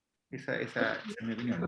También se refiere que tiene que ser una evaluación muy caso a caso, porque es diferente un paciente joven, por ejemplo, que Claro. sea más independiente, que quiere tener esta libertad, ¿no es cierto?, que un paciente que su expectativa de vida no es mayor a 2 años. Yo creo que también hay que tener mucho ojo y en eso un poco la evaluación médica de ese momento. Yo creo que también, yo también estoy, si es que tiene posibilidad de hacerle un Gore-Tex, yo lo voy a hacer, digamos, pero también hay que considerar pacientes, por ejemplo, con enfermedad vascular, arteriopatía, que pueden generar robo o que ya han tenido episodios de robo o tienen arterias malas.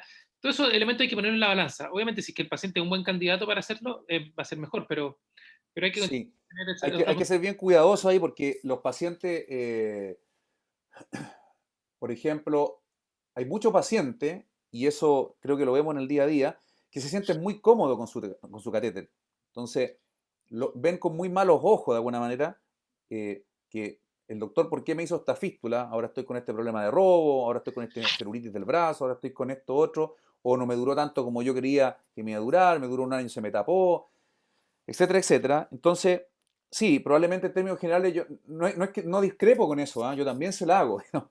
Pero analizo muy bien caso a caso y tiendo a explicarle muy bien al paciente los pros, los contras, de tal manera que sepa exactamente en dónde nos estamos moviendo. Y siempre les doy el mismo discurso, o sea, les digo, mire, si esto lo estuviéramos, porque los pacientes muchas veces cuando me veo enfrentado a esto, paciente lo primero que le pregunta, doctor, ¿esto me va a durar más que mi catéter?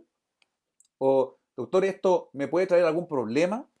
y hay que ser muy transparente en decirle, sí, nos estamos subiendo a un carro donde nos pueden pasar varias cosas. Yo habitualmente también, mi tendencia siempre va a ser hacer la fístula, pero teniendo siempre y dejándole muy claro al paciente un poquito en el carro que nos estamos subiendo y que ese carro es muy diferente a una fístula nativa. Yo creo que eso es lo que el paciente tiene que estar muy al tanto al momento de esto y como dices tú, Sergio, analizar muy bien caso a caso. Efectivamente hay casos donde no hay duda que dejarlo con el catéter a lo mejor va a ser lo mejor y en algunos otros casos quizá en el gallito va a ser claramente mucho más beneficioso hacer la fístula protésica. Que no se quede, no quiero que el auditorio se quede con la sensación de que frente a esa discusión yo no haría la fístula, sino que lo que quiero dejar en claro es que hay que poner en su justa medida y en la balanza bien pro y contra y analizando muy bien el tipo de paciente que tenemos por delante, porque tampoco es muy grato en un paciente que se está deslizando muy bien por un catéter utilizado de alguna manera a lo mejor sumarle morbilidad con la confección de una fístula protésica. Es una decisión difícil y que hay que ser muy, muy cuidadoso, creo. Es uno de los puntos que a mí me complica algunas veces frente a los pacientes. De acuerdo. En resumen, caso a caso, ¿ya? Mm. En honor al tiempo quedan un par de cosas, un par de preguntas, vamos a hacerla y con eso vamos a ir cerrando, digamos. Eh, Aquí una la voy a leer porque no la entiendo, a ver si alguno de ustedes la entiende, digamos, pero para darle respuesta. ¿Se puede funcionar bajo la anastomosis en casos de que sobre la anastomosis exista disfunción? No entiendo mucho esa pregunta, digamos.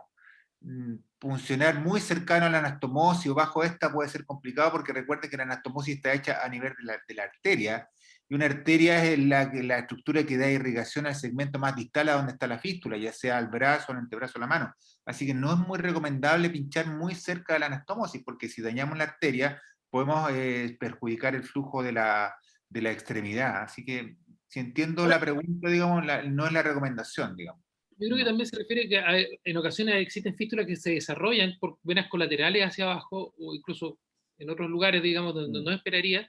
Y muchas veces esas venas se pueden usar para hacer retorno, pero lo ideal ahí, yo creo que lo que conversamos un poquito antes, es poder conversar con el cirujano vascular que hace el acceso para que les marque en esos sitios de punción menos frecuentes, porque puede ser que sea una buena vena para funcionar, pero hay que evaluarlo, digamos, si es que es una vena, porque podría ser una arteria también, como decía el doctor Vergara, y poder comprometer la circulación de la mano. Entonces, es bueno poder tener esa visión de si es que se puede o no funcionar, pero a veces se puede hacer dependiendo de si es una vena o no.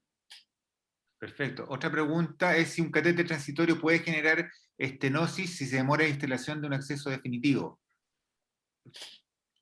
Doctor Pizarro. Sin duda.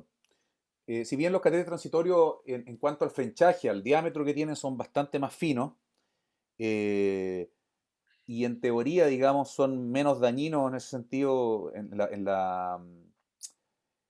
la incidencia, o sea, perdón, en la estenosis a la que conllevan, ¿ya? Sí la pueden producir. Nosotros tenemos de alguna manera normado que el paciente, independientemente que venga con un catéter transitorio o tunelizado, si ese catéter está puesto más de un mes, antes de confeccionar un acceso en ese mismo lado, siempre vamos a estudiarlo en forma fluorográfica porque uno se lleva harta sorpresa. No es inocuo el catéter transitorio. Eso, y qué buena la pregunta porque yo tengo conversaciones de repente con gente del área de la salud incluso, que tienden a pensar que el catéter transitorio es totalmente inocuo y que el único dañino es el catéter tunelizado. Eh, yo creo que hay una confusión. Puede ser que a lo mejor un catéter venoso central, finito, puede ser que a lo mejor no sea tan... Pero ustedes ven, por ejemplo, lo dañino, el caso que mostraba el doctor ahí, Valenzuela, de una sonda marcapaso, que son bastante más finas que un catéter venoso central de tipo transitorio, y los estragos que produce a nivel, sobre todo si son puestos por vía subclavia. Eso también es importante analizar. Estamos hablando de un catéter que fue puesto por vía yugular o subclavio. Hay muchos lugares que son bastante amigos de poner catéteres subclavios que también son bastante dañinos, independientemente que sea un catéter transitorio. Así que, en resumen, sin duda, la idea es que el catéter esté el menor tiempo posible porque no es inocuo. Correcto, completamente de acuerdo. Vamos a hacer la última pregunta clínica y vamos a dejar una pregunta de tipo administrativa o de tipo más bien direccional para nuestro director, nuestro presidente, digamos. ¿Ah? La pregunta clínica pregunta, si un paciente con Gorotex se le da aspirina, ¿puede disminuir el riesgo de trombosis? Dejo abierta la pregunta para los colegas. ¿Me puedes repetir que no entendí? Un paciente con un Gorotex, si se le da aspirina, ¿podría disminuir el riesgo de trombosis? Eh, Habitualmente el uso de aspirina yo lo recomiendo a los pacientes que se dializan porque tienen un riesgo cardiovascular muy elevado solo por el hecho de dializarse. La hemodiálisis aumenta el riesgo cardiovascular hasta en 10 veces. Entonces, no solo por la fístula, por la prótesis, pero yo recomiendo sobre todo cuando está recién instalada la fístula, protésica sobre todo, el uso de aspirina, sobre todo los primeros 3 a 6 meses. Bueno, en nuestra práctica vascular en general nuestros pacientes usan aspirina, pero para responder un poco, porque aquí la pregunta es si disminuye el riesgo de trombosis, es difícil evaluar si la aspirina per se disminuye el riesgo de trombosis, digamos, porque claramente la trombosis de una fístula, y sobre todo una fístula protésica que lleva cierto tiempo, está condicionada a muchos otros factores. Digamos. Lo que sí está claro que, sobre todo en el periodo periconfección de la fístula, como dice el doctor Valenzuela, en las primeras semanas, en los primeros meses, sí es un factor que podría evitar una trombosis precoz. Pero en el tiempo, el uso de aspirina como para disminuir ese riesgo no es un factor absoluto, digamos. Sí está útil, por lo que dice el doctor Valenzuela, que en general los pacientes en diálisis tienen mayores factores de riesgo cardiovascular. Así que sí, evidentemente que es útil, pero está acotado a ciertos periodos, digamos, en el tema específico del acceso. Y finalmente, alguien pregunta aquí si han podido establecer o trabajar o agilizar con FONASA la posibilidad de derivación desde los centros de diálisis hacia SODI, especialmente en esta situación de pandemia, en que la confesión de fístulas es cero por parte de los hospitales derivadores, al menos en regiones. Bueno, nosotros le podríamos decir que nosotros tenemos y que existe el convenio marco, que es un convenio al cual pueden acceder todos los hospitales y que nosotros los hemos enviado, digamos, y a veces simplemente los hospitales no han querido utilizarlo. Nosotros no podemos decirle a los hospitales caseros cómo derivar, pero nosotros tenemos varios convenios marco y tenemos varios hospitales que nos derivan pacientes. Ya en nuestro fuerte, nuestro gran volumen de pacientes no es de consulta espontánea, es derivación de los hospitales, digamos. Ahí probablemente, digamos, hay un trabajo, un conocimiento, una información que hay que dar más a los hospitales, pero sí efectivamente los hospitales a través de convenios que están establecidos y que FONASA los tiene y que están activos, pueden derivar los pacientes a nuestro centro.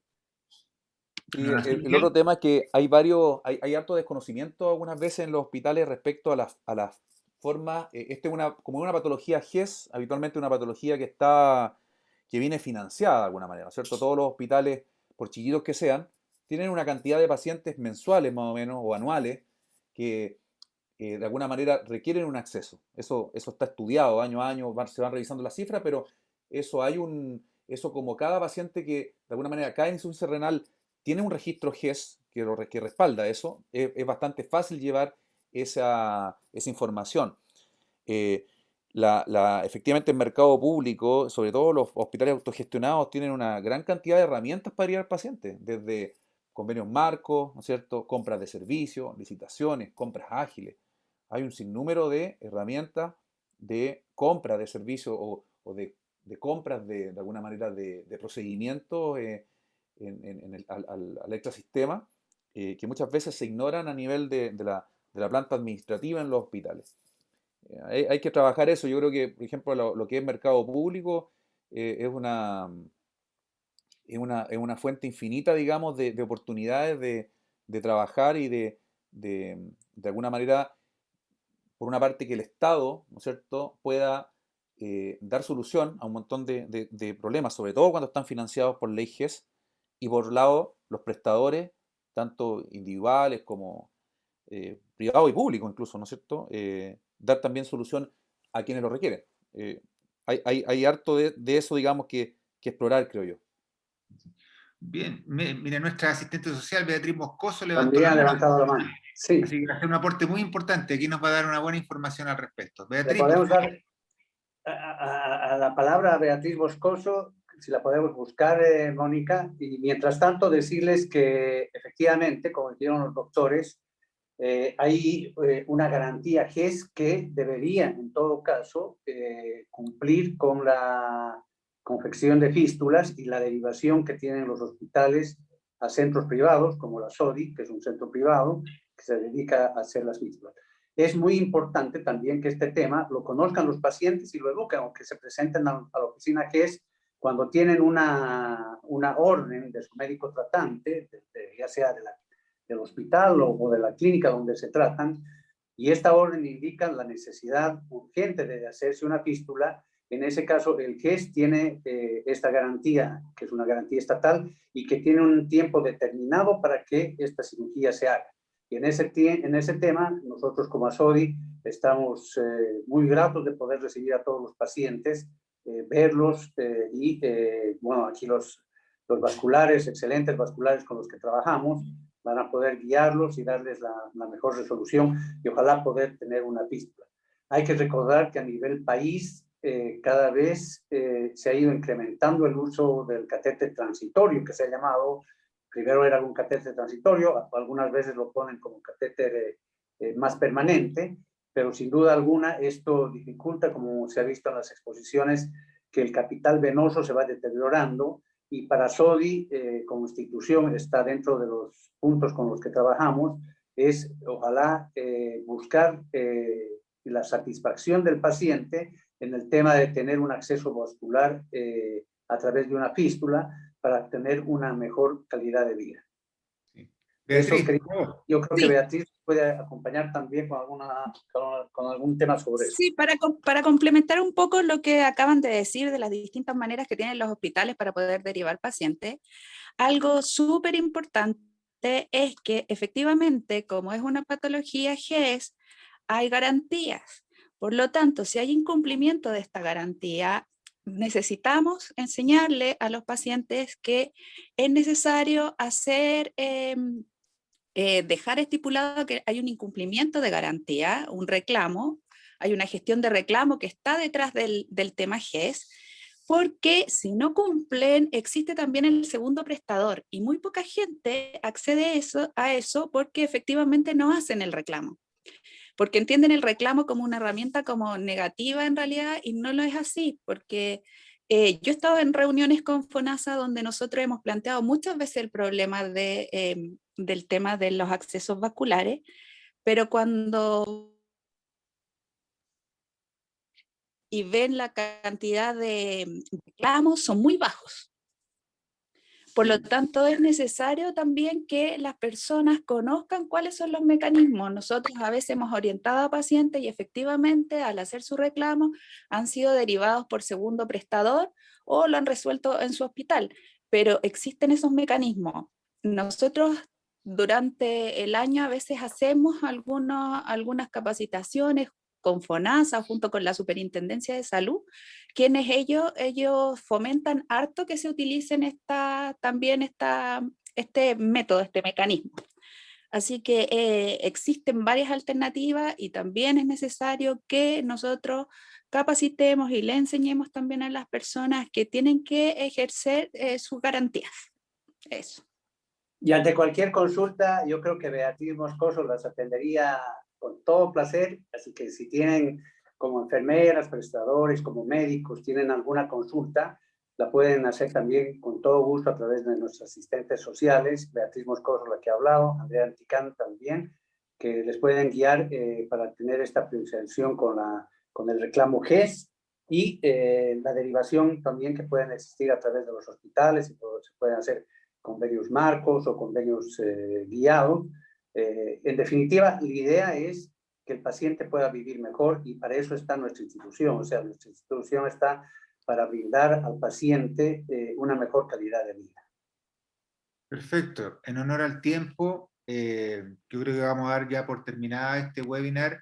Estamos muy contentos, muy agradecidos por la alta asistencia, por la importante cantidad de preguntas e interesantes preguntas que nos han hecho. Esperamos haber aportado con nuestras presentaciones a aclarar algunas dudas, ¿ya? Y ahí estamos dispuestos para recibir a los pacientes y ya saben, pues existen maneras de poder derivarlo y poder, digamos, a través de nuestra institución, dar solución a un problema que es tan complejo, permanente y cada vez más en ascenso en nuestro país.